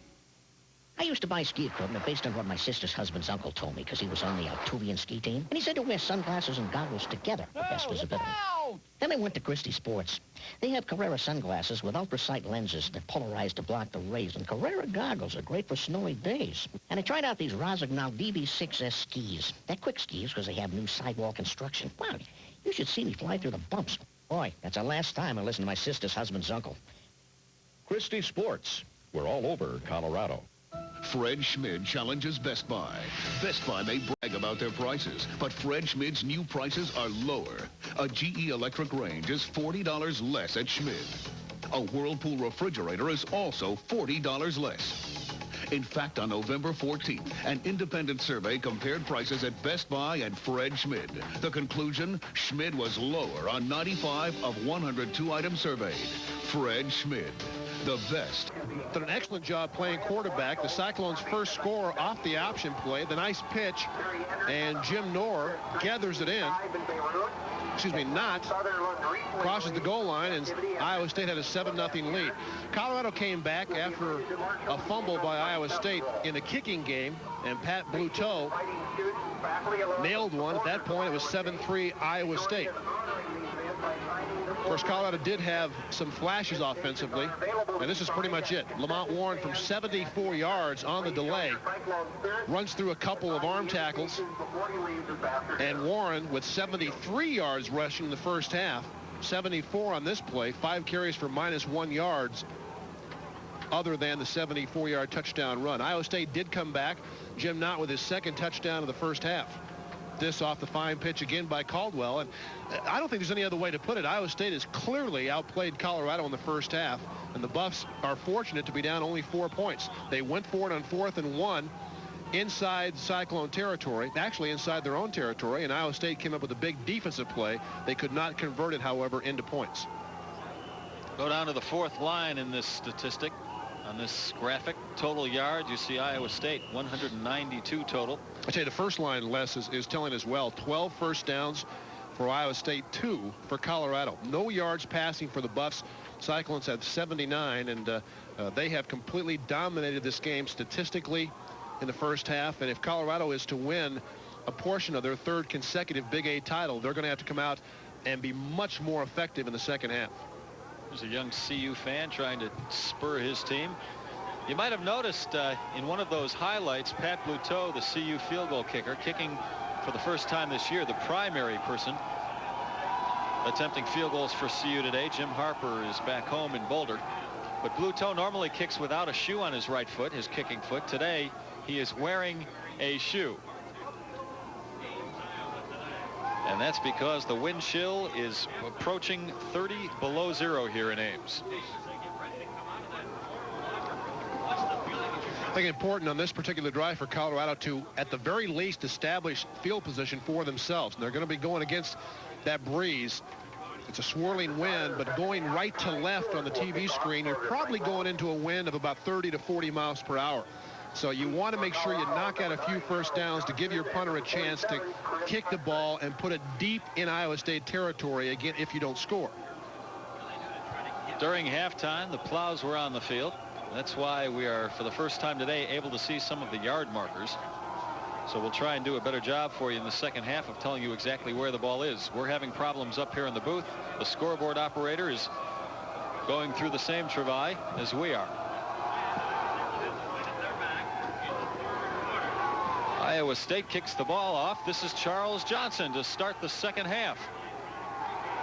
And he goes down at approximately his own 23.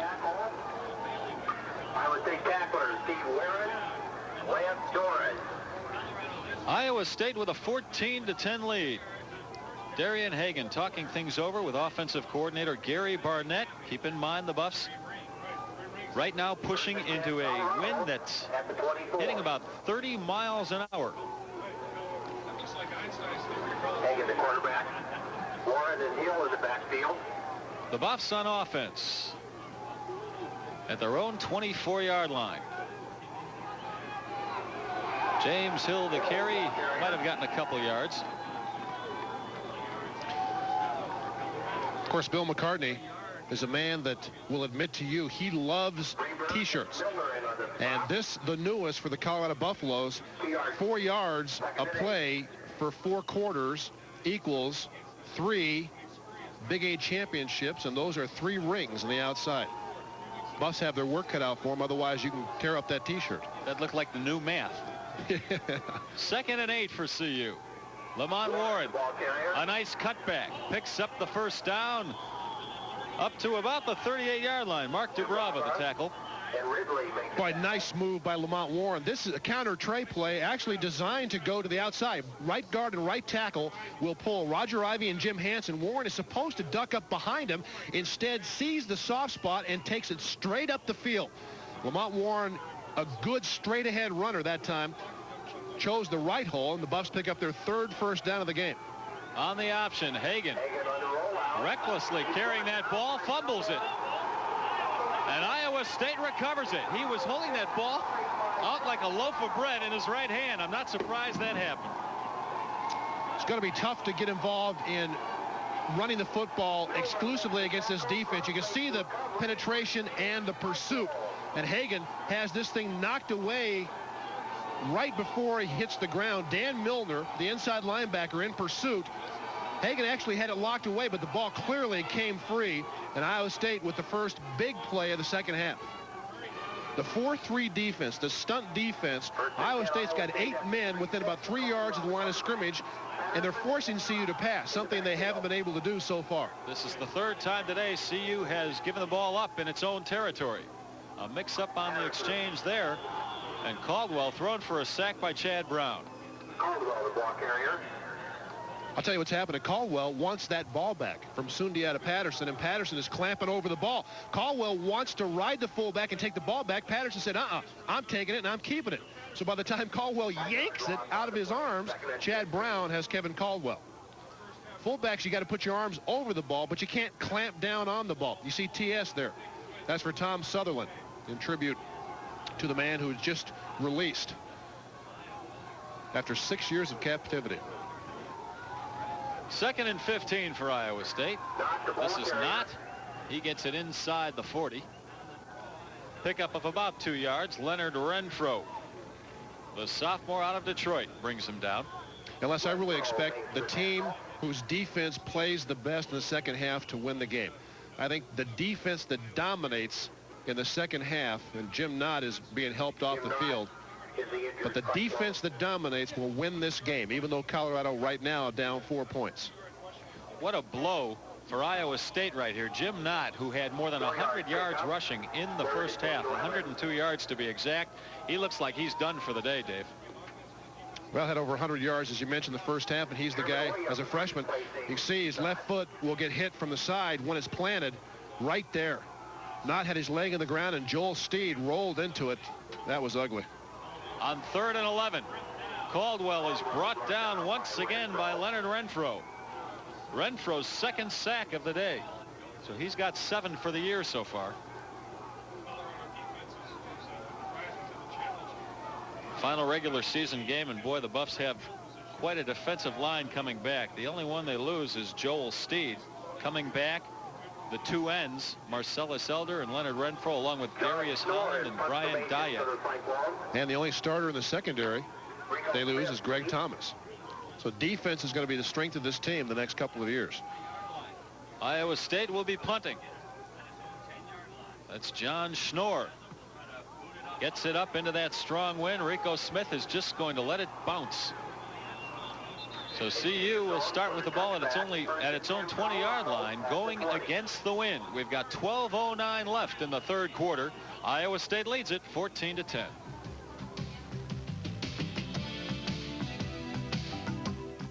In a very cold, very windy Ames, Iowa. 12:09 to go in the third quarter. The Buffs are down 14-10 with the ball at their own 20-yard line. Darian Hagan keeps it, gets about a yard. This Iowa State defense is really jacked up, led by Dan Milner. Well, they're playing well, but the scheme of the defense right now is what's dictating the Colorado Connect. You can count the players in the screen there. You see at least 7. Hagan with the option down the line, and nobody touches the inside linebacker. He looked like he was thinking of pitching it as he went down. I know. 2nd and 9.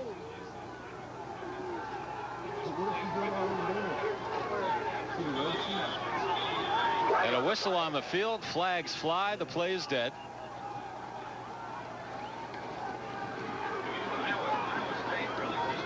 Darian Hagan still has not completed a pass today. He was 0-4 in the first half.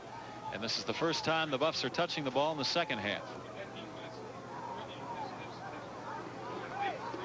Illegal procedure against Colorado. The penalty is against CU, which will send them back 5 yards, so it'll be 2nd and 14. The Buffs with the ball on their own 16-yard line. Unless Colorado can throw the ball at least a little bit, it's going to be difficult to sustain any kind of drive against this defense. Hagan keeps it. Gets it across the 25 to about the 27. Call it a gain of 11 yards. It'll bring up 3rd and around 3. Jeff Cole and Mark Dubrava the tackle. This is really a quarterback draw. Hagan goes back, waits for the seam to appear, and then drops his head and gets up a couple of additional yards.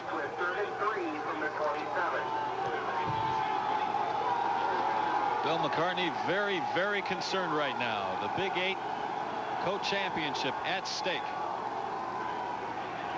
Hagan pitches to Warren. Gets his footing, then gets the first down and more across the 40-yard line. Larry Radigan brought him down. Boy, Lamont Warren has got an extra gear. Hagan with the quick pitch. Watch how quickly this ball is pitched, even before Darian is challenged. And Warren sees the crease and turns it up. A good block by Charles Johnson right there, who gets just enough of Mark Dubrava, the free safety, to allow Lamont Warren to skirt through the hole. 1st and 10 for the Buffs from their own 40. Warren again gets nothing. You know, that last play, Dave, was a prime example of what we were talking about earlier, how when you run the option as your primary form of offense, it's very difficult in these conditions. Warren had to take a couple or 3 steps running towards the sideline before he could stop, plant the foot, and move upfield. Yep, and again, not to be redundant, but difficult against this scheme of defense. When you see at the line of scrimmage, count how many yellow helmets, gold helmets, whatever color there are. You'll see a lot of guys within 4 or 5 yards of the line of scrimmage. We can't see from that shot. 2nd and 8 for CU. Hagan with a wide open Charles Johnson, the first completion of the afternoon for CU into Iowa State territory at about the 43-yard line. And this is what I'm talking about. This is pitch and catch. In normal conditions, Colorado would be able to throw the ball against this defense. But because of the cold, it's been tough. You see how open Charles Johnson is. Sean Walker, the cornerback, all by himself out there. These guys are all by themselves out there as well. You have got to be kidding me. Somebody get the straitjackets, please. CU, Lamont Warren. If he can get to the sideline, well, he's brought down at the 20. Mark Dubrava, the final stand for Iowa State. If he doesn't take care of Lamont Warren, Lamont is into the end zone. Of course, after they complete the big pass, a good job. Ivy with a good block. Hanson, an excellent block, and Warren makes one man miss. And Mark Dubrava, the free safety, who is probably the best tackler Iowa State has in their club, comes over and saves the touchdown. Well, Lamont Warren runs the ball in the snow as if he's been doing it all his life, when in fact he's from Englewood, California. This is James Hill, who has been running in the snow all his life. He's from Widefield, Colorado, and he's down to the 10-yard line. Dan Watkins brought him down. Boy, if you want to play wide receiver in Division I football in college, you got to be willing to block. James Hill with a nice cutback. Now look to the right side of your screen, number 9 in a white jersey, blocking, and he'll get run right over. Charles Johnson is trying to escort James Hill down the field. Then Hill picks up another Colorado first down. First and goal from the 9. CU down 14-10. Lamont Warren. A nice cutback. He is almost down to the 5-yard line. Call it a pickup of 4. Mark Dubrava stops him. CU started with the ball back at its own 20-yard line. 1-yard gain. And the burner is the most popular instrument out there. Lots of friends today. Chip is even having trouble finding his footing.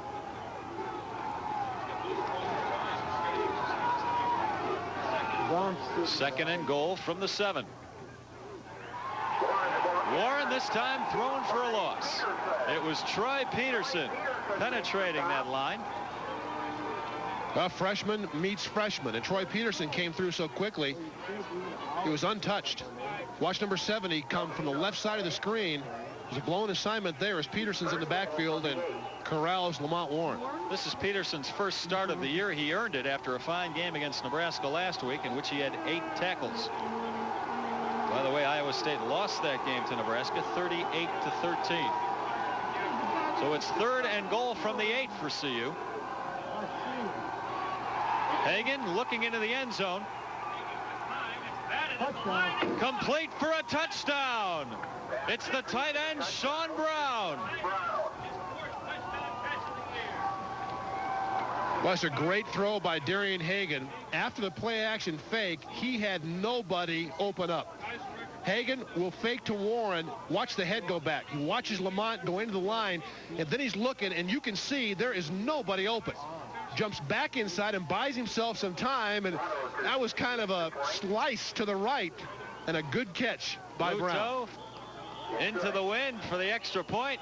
So the Buffs retake the lead in a ping-pong type game. CU leads it 17-14. Did you see the screwball on that Hagan throw? Yeah. From left to right. And we'll come right back to Ames, Iowa. Just a few more. Let's go. We're almost ready. Great.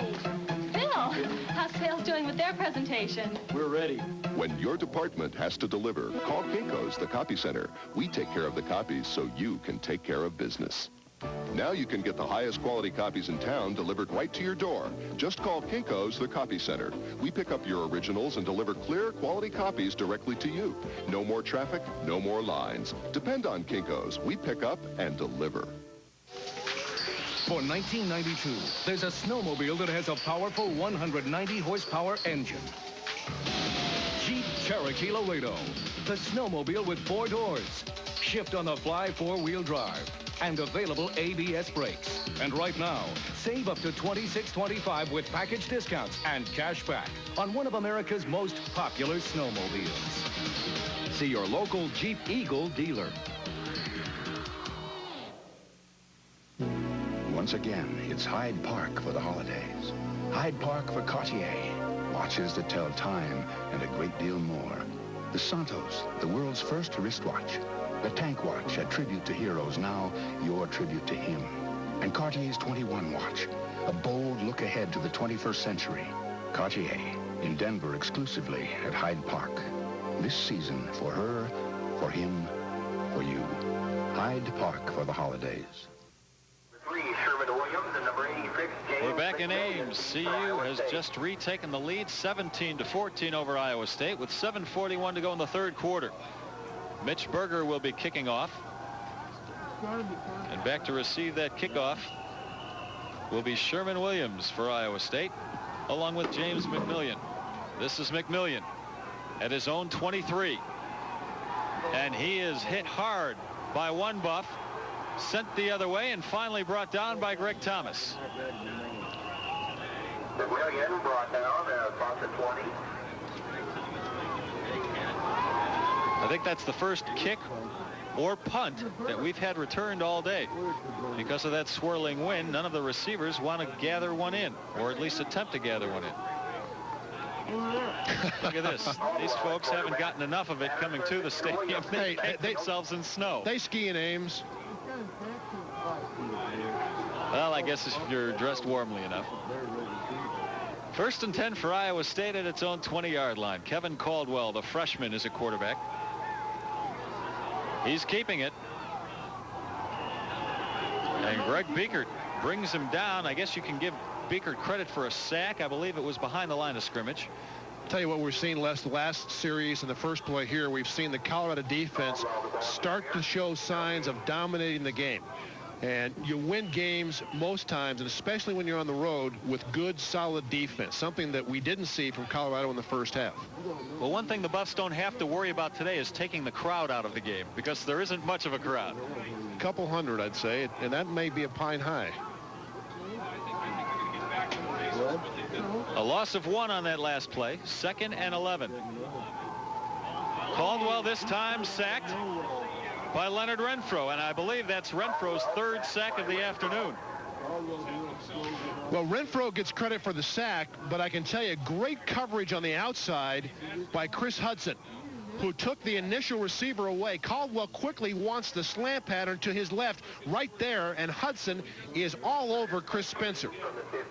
A one receiver pattern, and thus Caldwell had nowhere to go with the football, and Renfro gets there. Iowa State going backwards. It's 3rd and 15. 3 wide receivers in the ball game now. 2 at the top of your screen there for Iowa State.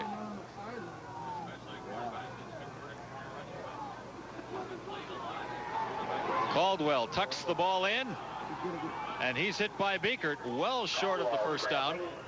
About 5 yards short, so Iowa State will have to punt. Fortunately for the Cyclones, there is a cyclone-type wind behind them right now. Second consecutive stop by the Buff defense, and Greg Biekert has been everywhere on the field today. Rico Smith is back to receive the punt. And John Schnorr from Altoona, Iowa, will do the punting.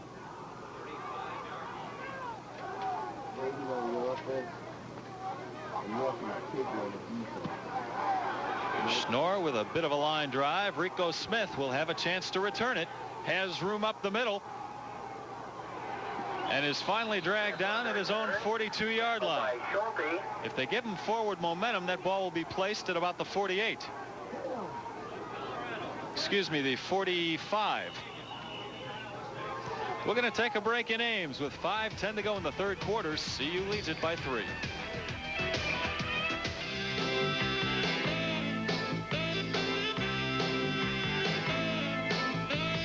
Sales records were made to be broken, and your local Denver area Honda dealer is going for it. Now's the time to buy a new Civic, Accord, or Prelude, because they're priced to move. Go for it and save. Honda, the leader of the pack. Oh! Honda, the leader of the pack. Honda! Prices are low at Subway, but I'd rather focus on sandwiches. People call them hoagies or heroes or submarines because they're shaped like submarines, but we call them Subway sandwiches. Our 6-inch meatball sub features meatballs and sauce on bread I just baked, all for a low economical price. I won't say how low, but you'll probably find enough in the cushions of your couch. For 25 years, Subway has quietly made some of the best sandwiches anywhere, like the 6-inch meatball sub, only $1.69, only at Subway. So you're looking for the best compact truck your money can buy? And no, you don't want to pay too much money? Then look to the GMC Sonoma pickup truck. Well, when I was looking for a 4-wheel drive pickup, I was looking for something that was dependable, was quality, and had good gas mileage and a powerful engine. And when I bought the Sonoma, I found that it had all those qualities and it was fun to drive.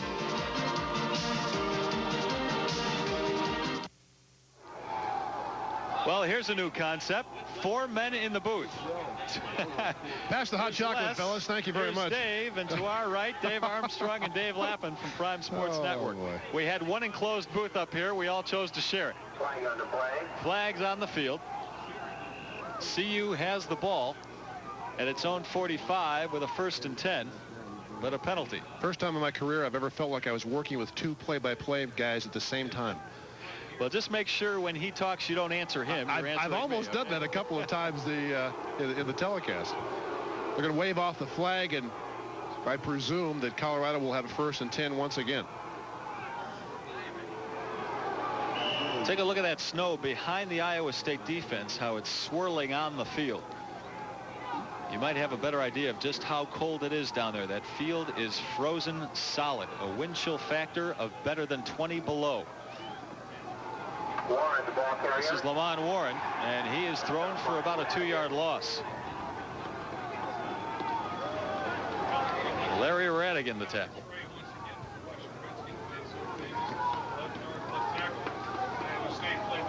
Iowa State defensively, the 4-3 stunt. You can see at the snap of the ball, guys are moving in different directions. They give Colorado a lot of different looks up front. And the counter Trey that time played very well defensively. Here's a youngster that says, I'm just going to enjoy myself out here. We don't see snow like this in November too many times in Ames. Oh, forget the game. We're going to have fun in the snow. 2nd and 11 for CU from its own 44. We've got less than 4.5 minutes to go, 3rd quarter. This is Warren on the pitch. Stays on his feet. Gets a few more yards and out of bounds at about midfield. But he's about 5 yards short of the 1st down. Second time that Darian Hagan has quick pitched the football. What a great job by James Hill. Watch the fullback, number 33, who initially is going to lead Warren outside. Then he feels pressure inside and stops and picks up the linebacker.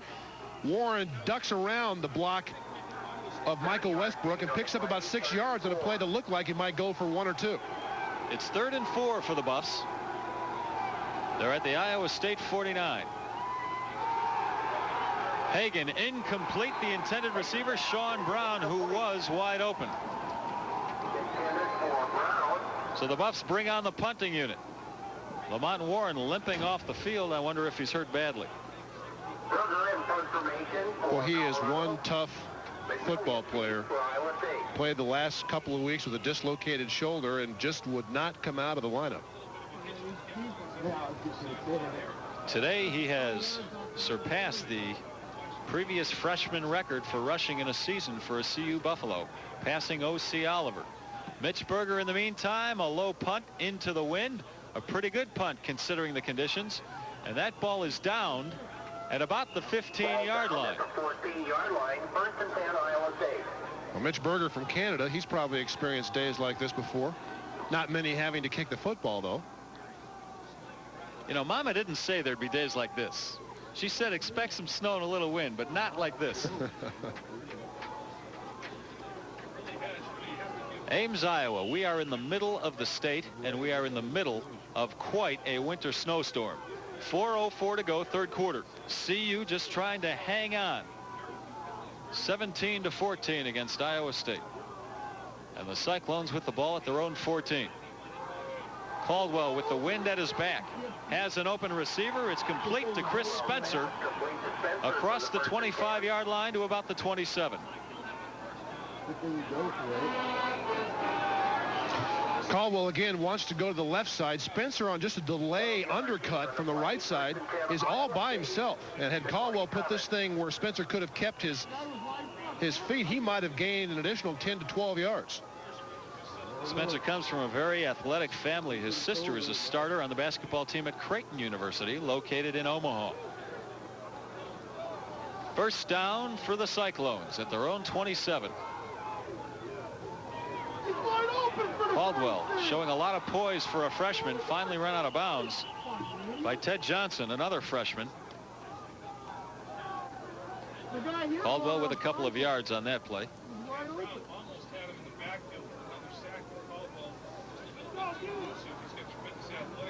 Ted Johnson out of Vista, California. Well, I'll tell you, if he had visited CU or a CU game last year under these conditions, he might have ended up playing for UCLA or USC. 2nd and 8 for Iowa State. Caldwell keeps it across the 30, a couple of yards. Greg Biekert once again. Boy, we've been calling his name a lot again today. As I told you previously, he had a game last week of 22 tackles. You can tell Colorado made a couple of adjustments. Biekert actually gives Caldwell the look that he's playing the pitch man, and yet able to come back inside and helped by Greg Biekert. Biekert 6'3" and 220 pounds. He's actually closer to 230 now, so he's not light in the middle.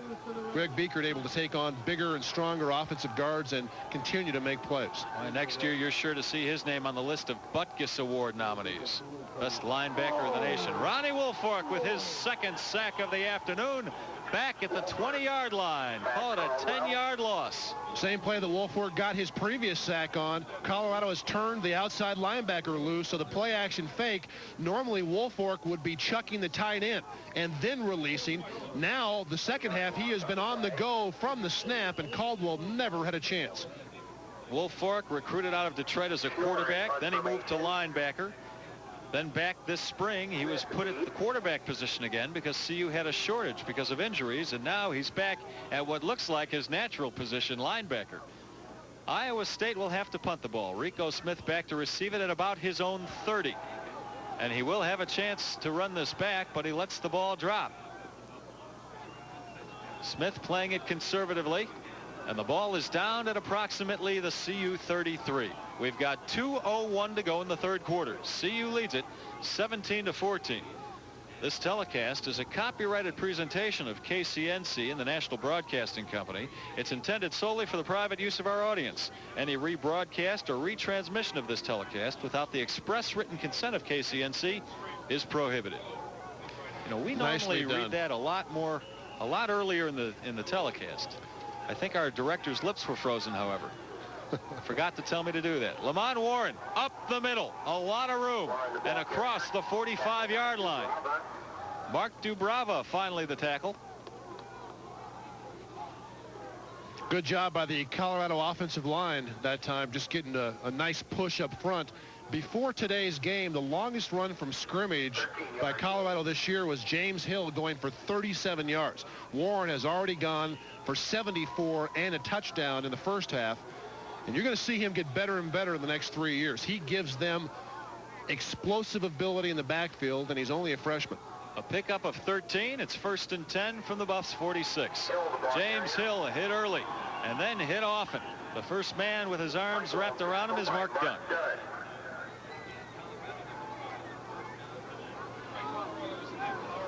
Mark Dunn, who walked down to the Cyclone team as a sophomore, now under scholarship as a senior. 2nd and 11.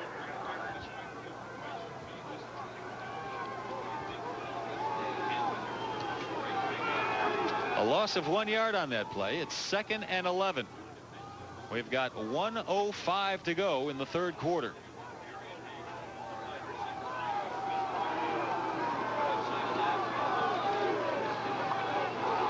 Warren again. Warren hit quickly again. Gain of a couple of yards. Troy Peterson, the freshman, makes the tackle. So it'll be 3rd and long. Approximately 9 yards for the Buffs. Well, you've seen Iowa State in this particular series really gamble defensively. I'm sure Jim Walden feels if Colorado able to knock it down and in for a touchdown, and thus would be 10 points ahead, it might be tough for his offense to generate 2 scoring drives. So defensively, you want to lay it on the line here, and 1st and 2nd down, the Cyclones have done quite well. Well, this is a big play for Iowa State here. If they can stop the Buffs, it forces the Buffs to punt into the wind, and they do just that. Hagan thrown down by Dan Watkins back at his own 40-yard line. It'll bring up 4th down for the Buffs, and the punting unit does come onto the field. Well, Watkins leads this team in sacks. And that time, again, Iowa State gambling a bit. Watkins comes from the left side of the screen. This is going to be a draw again, I think, as Hagan tucks it down. Absolutely. And Watkins,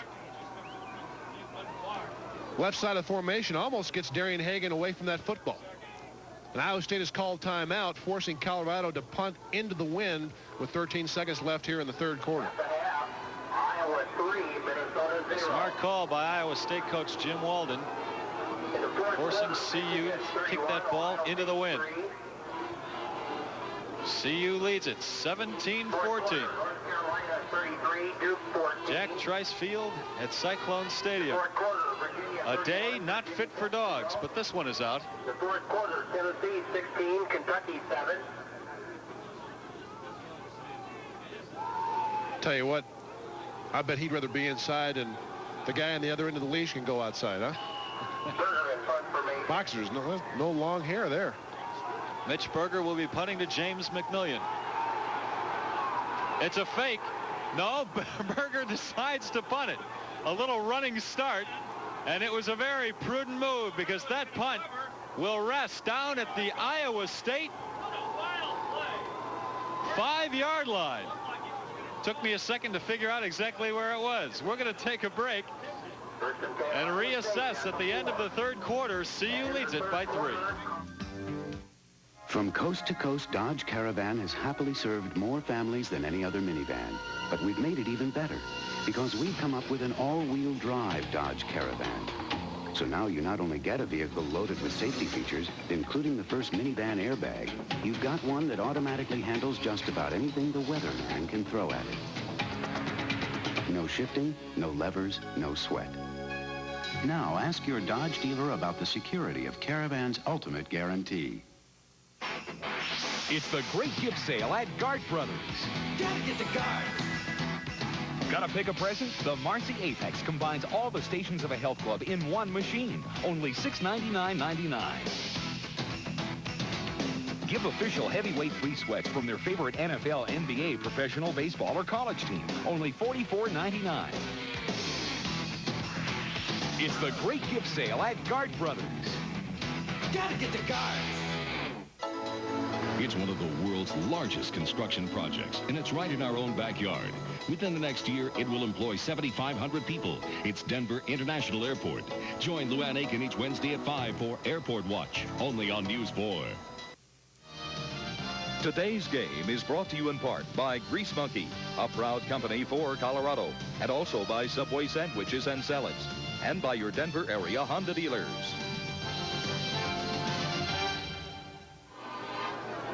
Unlike the National Football League, once the ball is snapped in the NFL, you have to wait until the punt is kicked.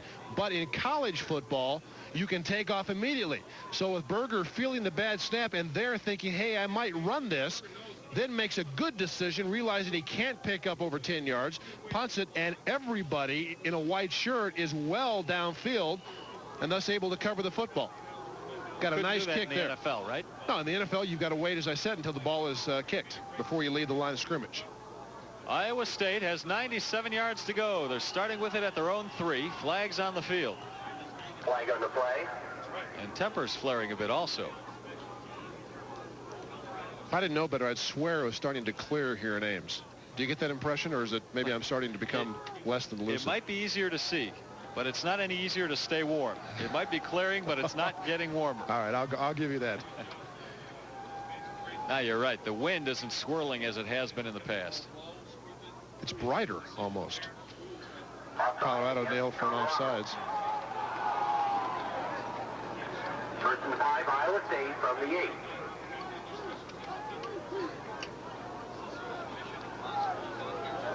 Well, the penalty goes against the Buffs. A 5-yard mark-off for offside, so it's 1st and 5 for the Cyclones. Kevin Caldwell, the freshman, still at quarterback. He's been there all day. Their 3rd-string quarterback. Williams, the ball carrier. This is Sherman Williams. Doesn't get much. Williams now doing most of the duty at tailback. Now that Jim Knott is out of the game. Knott gained 102 yards in the first half, but came off injured in the 3rd quarter. Greg Biekert there trying to straighten out Joel Steed's headgear, where those little pull things up over your head under the helmet. Sometimes the helmet can move and the thing goes down over your eyes. 2nd and 4. 2nd and 4 for the Cyclones from their own 9.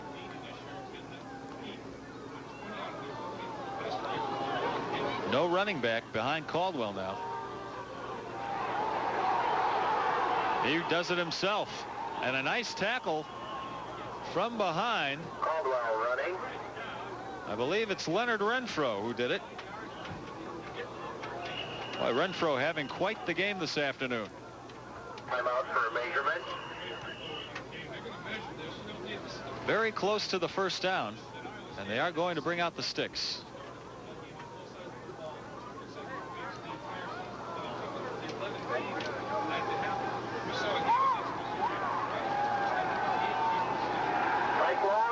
Referee Larry Fisher says yes, the nose is well into first down territory. We'll give it to him.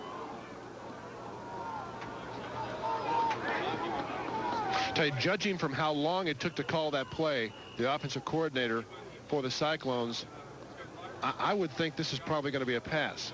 Usually runs don't take that long to explain. A lot of animation there on the sideline. We'll wait and see. Either that or his brain is frozen and he couldn't make a decision. That would be most possibly likely so. On a day like today. 1st and 10 for the Cyclones on their own 13. And you are right, Dave. He was looking to throw. Nobody was open. And Renfro knocks Caldwell out of bounds. Chad Brown also there. And Colorado's done a better job. You see Chad Brown smiling after he got up. Much better job containing Kevin Caldwell.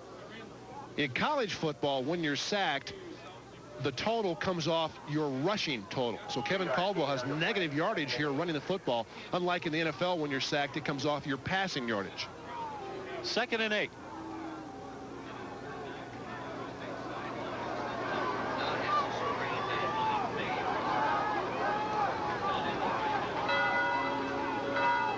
Patterson, the ball carrier. The give goes to Sundiata Patterson, who gets it up to about the 20, a gain of 5. And word from the Iowa State sideline is Jim Knott has a sprained ankle and probably will not return to the game. 6'5", 270. Sundiata Patterson, the fullback, gets caught underneath and almost surfaces downfield here. Marcellus Elder, and again Leonard Renfro finishes him off. 3rd and 2 for the Cyclones. We've got less than 13 minutes to go in this 4th quarter. The Buffs with a 3-point lead. Iowa State with the ball. Caldwell over the middle. They're calling it complete. The receiver and the defender went to the ground. It was hard to see from any angle. The pass is called complete across the 30-yard line. Well, it's a great catch by Spencer, who may have injured himself. And we've got a flag on the play. It's going to come back. Holding against the Cyclones. The initial throw there, if the tight end is open, Caldwell will take him on the right side. He waits for the hook to open up. The ball fluttering in, and Spencer goes down on the turf. That hurts. Ronnie Bradford right there to make the play, but a nice catch by Spencer, and unfortunately for the Cyclones, it will go for naught. Well, all that debate for nothing. Iowa State is called for holding, so that ball will come back.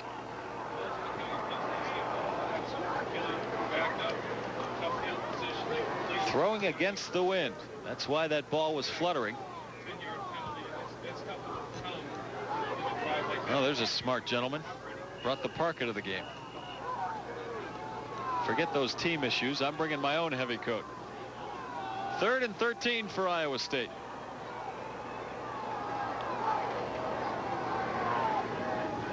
And a timeout called by Caldwell. He doesn't like what he sees with 12:29 to go in the final quarter. CU just trying to hang on to that top spot in the Big 8. Right now tied with Nebraska. A CU win will assure them of a share of the Big 8 lead. It will also assure them of going to either the Orange Bowl or the Blockbuster. And we'll be right back in Ames.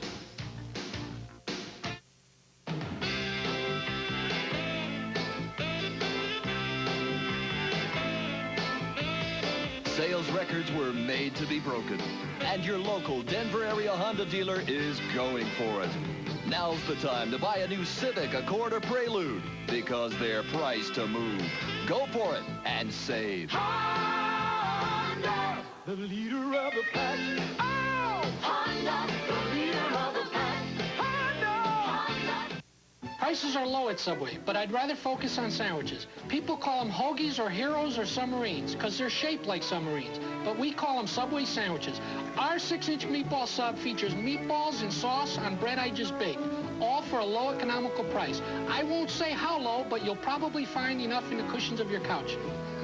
For 25 years, Subway has quietly made some of the best sandwiches anywhere, like the 6-inch meatball sub, only $1.69, only at Subway.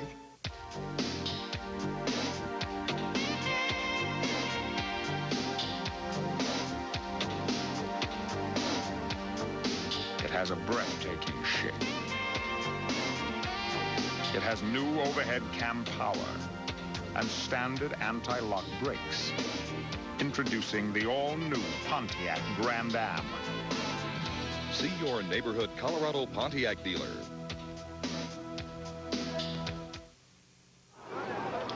Jack Trice Field in Ames, Iowa. The grounds crew actually roped off the upper deck here at the field, but these fans found their way up. I don't know why they'd want to, because the wind hits them that much harder up in the stands. Only about 250 people showed up to this game today. It's 3rd and 13 for Iowa State. Caldwell in trouble. Does the smart thing, probably. Nobody open in the backfield. I should say downfield, so Caldwell just runs out of bounds. That'll bring up 4th down for the Cyclones. Coverage good that time downfield, and Caldwell really feeling the pressure initially from Woolfolk on the outside, which forces him underneath. Ronnie Woolfolk will come from the right side and force Caldwell to step up underneath. Marcellus Elder then chasing Caldwell. As Kevin tried to throw the ball or look downfield, you're right, Les, nobody opened up and he had to run out of bounds. Pretty good coverage downfield by Colorado. John Schnoor, very dangerous situation for the Cyclones, punting into a stiff wind. That ball might have been tipped. Very short kick. Rico Smith will let it go. But the Buffs will have the ball in Iowa State territory at about the 46-yard line. 12:09 to go, final quarter. Buffs lead it by 3 with a chance to make it more. Because Colorado now has the wind at their back in the 4th quarter, it makes the touchdown drive in the 3rd quarter that much more impressive and important. It gave Colorado the lead, and obviously now the wind conditions favor CU. Well, be sure to join us tomorrow as NBC and Channel 4 Sports brings you the best in NFL football. At 11 a.m., you voted for the LA Raiders against the Cincinnati Bengals. That's the game we'll show you. Then at 2 p.m., it's the Broncos squaring off against the Seahawks for the battle in Seattle. This is Lamont Warren breaking 1 tackle and diving up to about the 40-yard line. Call it a gain of 6.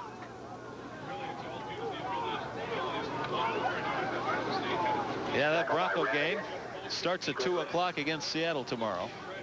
We talked about Lamont Warren's strength. Watch this.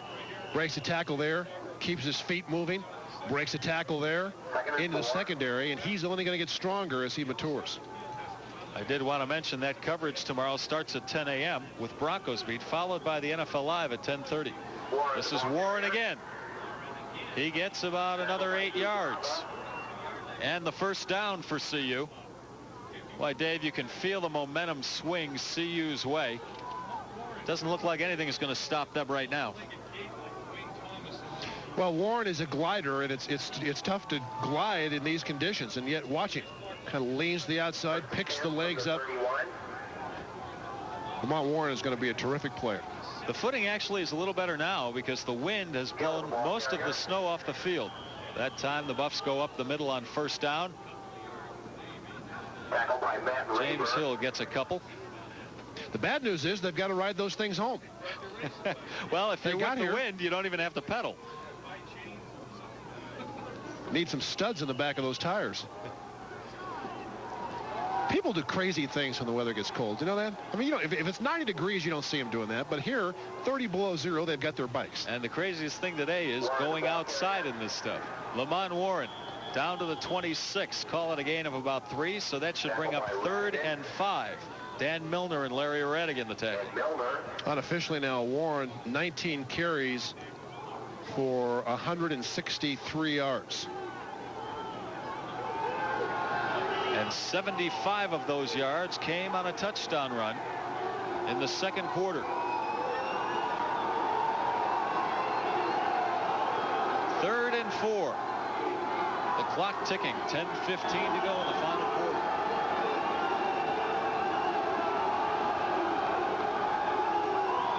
Mark Henry in motion. They give this to Warren, and he is racked up quickly. Bring up 4th down. Larry Radigan again, along with Dan Watkins right there, number 41. Give Iowa State credit on this defensive play, but it's virtually impossible to run the ISO against this defense. You can see both linebackers step up. Watkins on the blitz from the left side.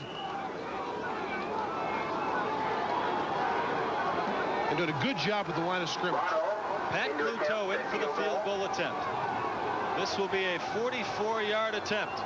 His longest in his career is 47 yards, and he's got the wind behind him right here. The kick is no good, wide right. So the score remains CU 17 and Iowa State 14. Well, Bluteau hit that ball well. I don't even think he pushed it. I think he just hit it dead right, and it missed by a couple of feet outside the right upright. Bluteau and Jim Harper, the Buffs' normal place kicker, their usual place kicker, I should say, fought it out this week. Bill McCartney put him head-to-head. Bluteau won the job this week. Normally, he's a barefooted kicker. He's not going to take that chance here. The windshield the way it is. So the Buffs lead it 17-14, 9:26 to go in the game. And Iowa State with the ball on its own 27. Caldwell hit by both Biekert and Leonard Renfro.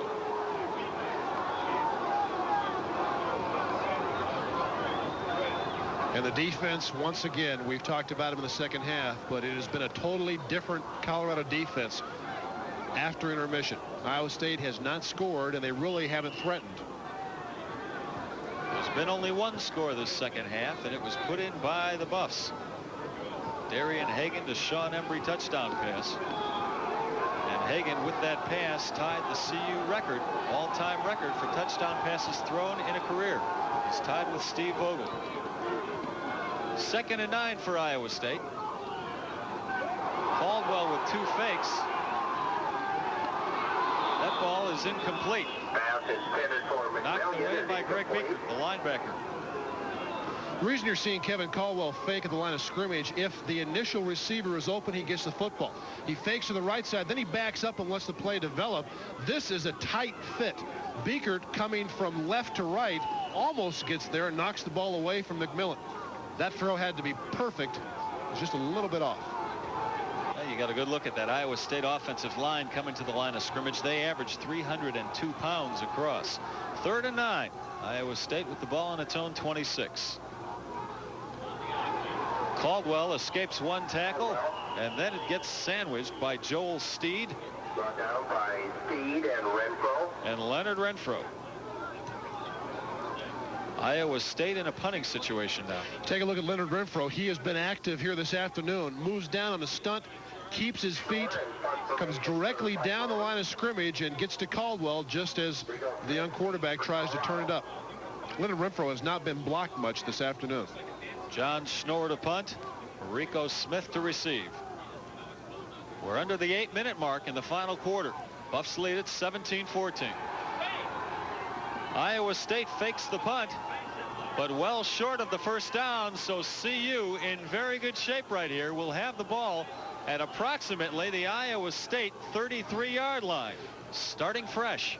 Well, Jim Walden gambles here, but he's got to keep in mind he's playing a guy who's gambled the last couple of weeks, and the fake on 4th and about 8 just doesn't work.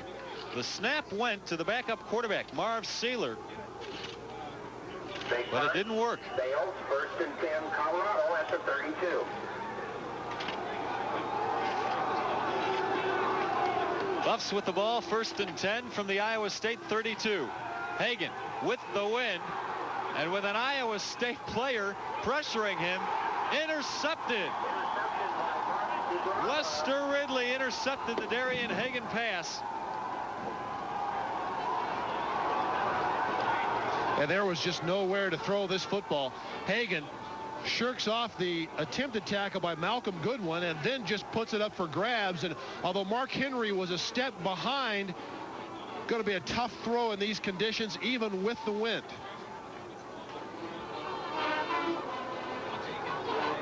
7:40 to go, final quarter. Iowa State with the ball. However, they're at their own 2-yard line.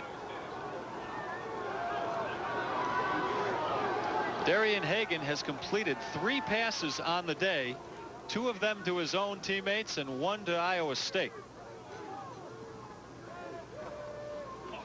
And an Iowa State receiver jumps off sides. That's the tight end, Paul Schulte. Yeah, I tell you what, when it's this cold, you can only stay down there so long. If the snap count is what you don't think, you're going to go ahead and go anyway. And this is pretty good technique. Steps to the left leg, that's going to be a hook. They were going to run to the left side, I can almost guarantee it. Schulte was the only one that moved. Schulte going back to the huddle, say, now, was that on 1 or on 2? 1st and 11. You only go half the distance to the goal line on that penalty, and that's only 1 yard. Iowa State staying conservative, up the middle, no gain. And Leonard Renfro again in on the tackle. Joel Steed there as well. You know, right now it doesn't look like the interception is going to hurt CU all that much if Iowa State can't move the ball here on this next play. Well, the defense of the Buffs has dominated in the second half. They've completely shut down the Iowa State offense. That was something I'm sure Bill McCartney felt would happen the entire game. But in the first half, Iowa State outplayed Colorado. Hadn't been that way after intermission. 2nd and 11. Iowa State with the ball on its own 1-yard line. A good rush put on by Holland. Caldwell takes off. Brought down at the 10-yard line. Call it a gain of 9. However, he is short of the first down. Joel Steed, the tackle. It'll bring up 4th and about 2. Make that Caldwell, 3rd and 2. Caldwell does a smart thing here. Nobody opens up, and instead of running to the sideline, watch him take it straight up the field and right at the CU defense. Picks up an additional 2 or 3 yards, and 3rd and short now for Iowa State.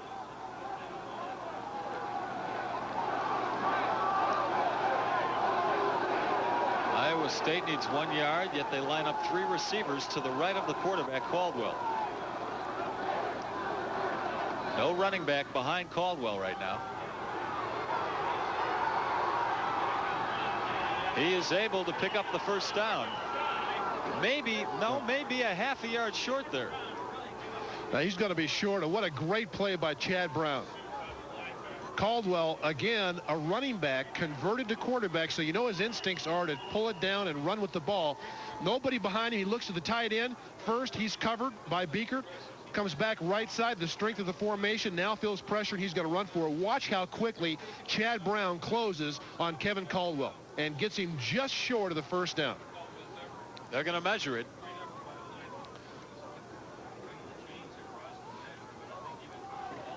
Now Jim Walton's got to decide, hey, do we punt here with a little over 6 minutes to go and down by 3? You have to. You have to kick the ball. They do get the first down. Well, I tell you, he was knocked out of bounds well short of the marker and must have got a very kind spot. I think what might have happened is the person holding the marker dropped it as he saw the play coming towards him, and it fell forward.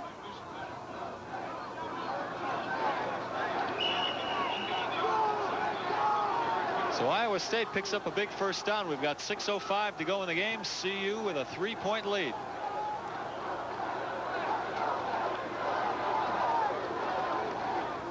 Caldwell with new life, almost intercepted. He threw it directly into the hands of Eric Hamilton.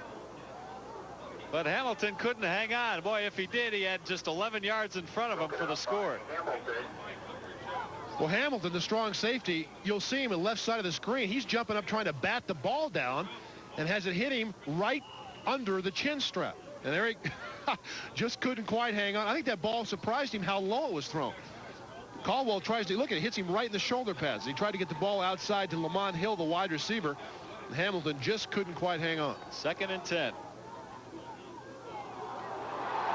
This is Williams. Almost to the 30-yard line. A first down for Iowa State. Greg Thomas, the saving tackle. And what few Cyclone fans are here, they like that play. Well, easily the biggest play of the second half. Sherman Williams on the draw. And nobody's there. Good job blocking up front. An excellent block by Doug Skartweed on Greg Biekert. And Greg Thomas, once again, has to make a big tackle. Offensive line for Iowa State, and especially Doug Skartweed, the left tackle, have played very well this afternoon. Another first down for Iowa State with the ball at its own 29-yard line. Caldwell will keep it. Up to about the 38-yard line. A gain of another 9 yards, so that'll bring up second and very short. Well, Caldwell tucks that ball under like a tailback, doesn't he? Yeah, because that's what he is, basically. Caldwell again looks downfield and quickly said, I'm out of here. Has good athletic ability, nice quickness, and almost picks up a first down before Greg Biekert gets to him.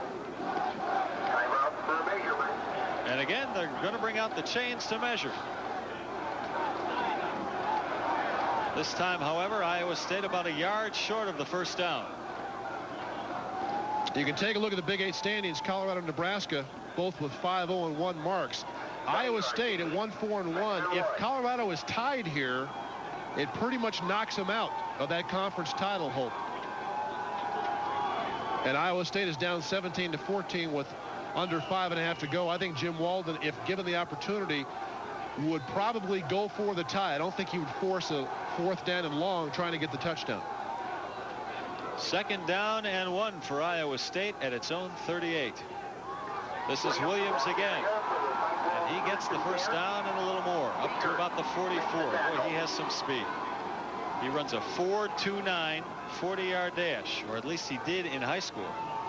I'm sure he's not running that well today. Well, what's he run 4 yards in? Because that's about as far as he went there. The offensive line doing a good job. You see again Skartweed blocking on Biekert.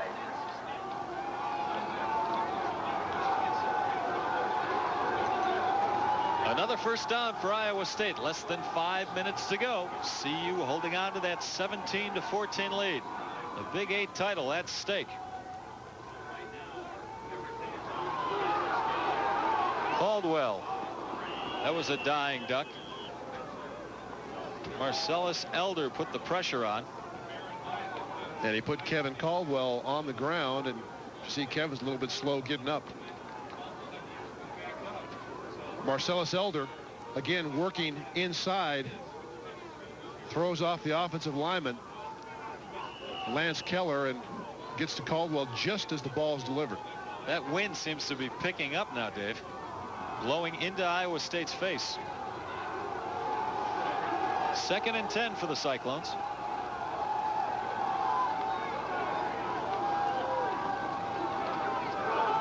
This is Williams again.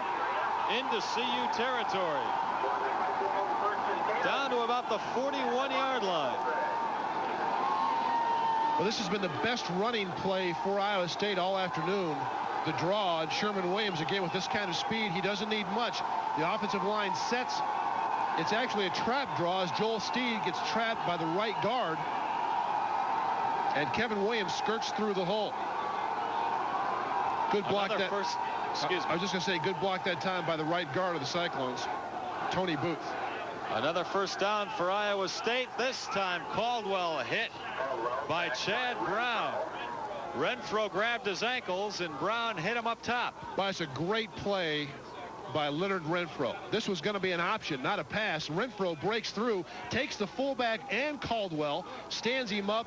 As Caldwell tries to throw the ball away, Chad Brown finishes him off. Boy, Renfro's having as good a game as I've seen any CU defender have all year. Chad Brown, the junior out of Altadena, California, finishes off the quarterback Caldwell. Second and 15, the ball at midfield.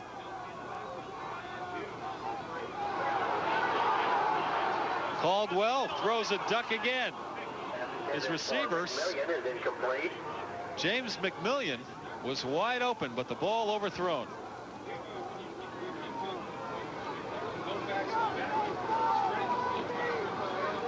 Well, Caldwell, I think because of the pressure, I believe that was Joel Steed, could not step up and really get his body into the throw. McMillian almost made a great catch. Third down and 15 now. If you're Iowa State, you want to pick up at least half of it. You'll obviously go for it on fourth down, and Caldwell, I would think, would be most dangerous here, dropping back and then pulling it down and running with it. And Iowa State isn't trying to hide anything. 3 of the last 4 plays, they've lined up without a running back. Right now they have Sherman Williams lined up behind Caldwell, and Williams gets the call. Gets a couple yards. Greg Biekert stops him. Obviously, Iowa State wanted about 7 or 8 yards in that play to make it 4th and 7 or 8, but now it's going to be 4th and 14, and in conditions like these, tough to pick up this kind of yardage. The CU defense pitching a shutout this second half.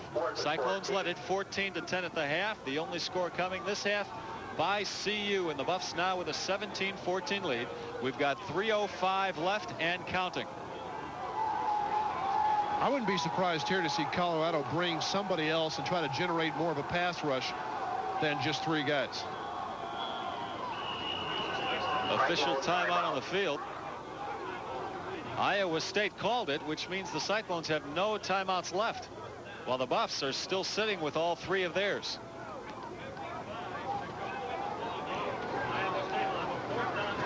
While Caldwell talks things over on the sideline with Jim Walden, we'll take a break.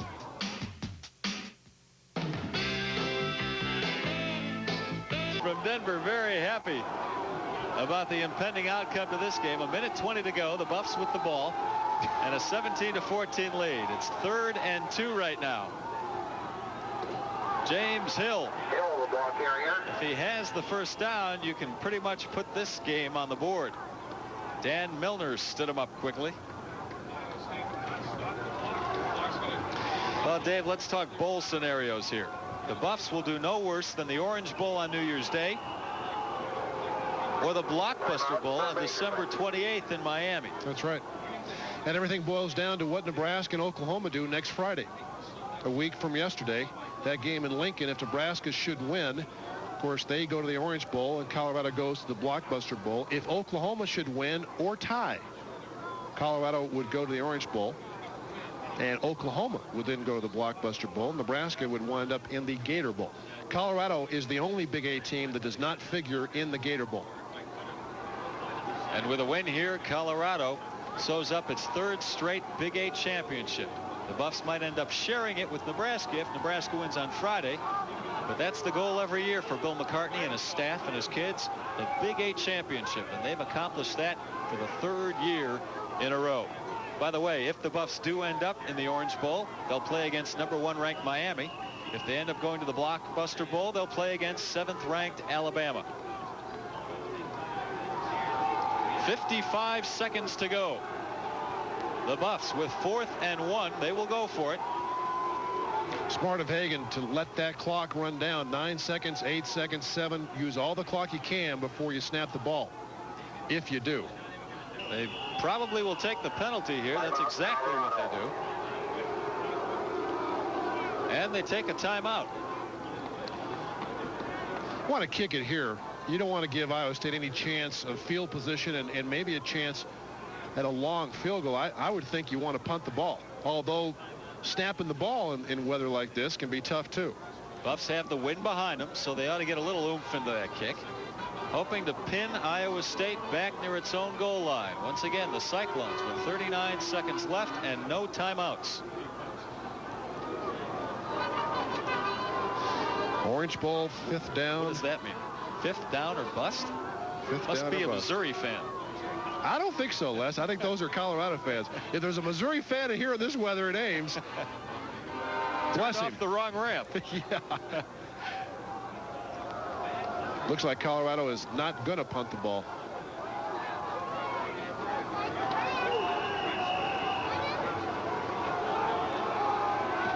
Fourth and 1 for the Buffs.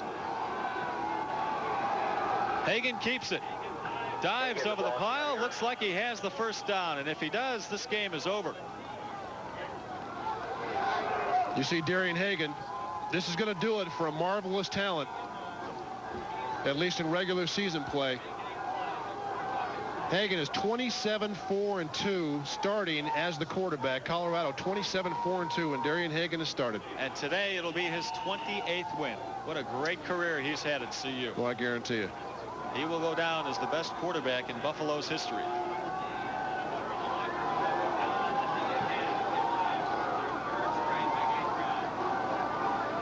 They actually don't have to snap the ball if they don't want to.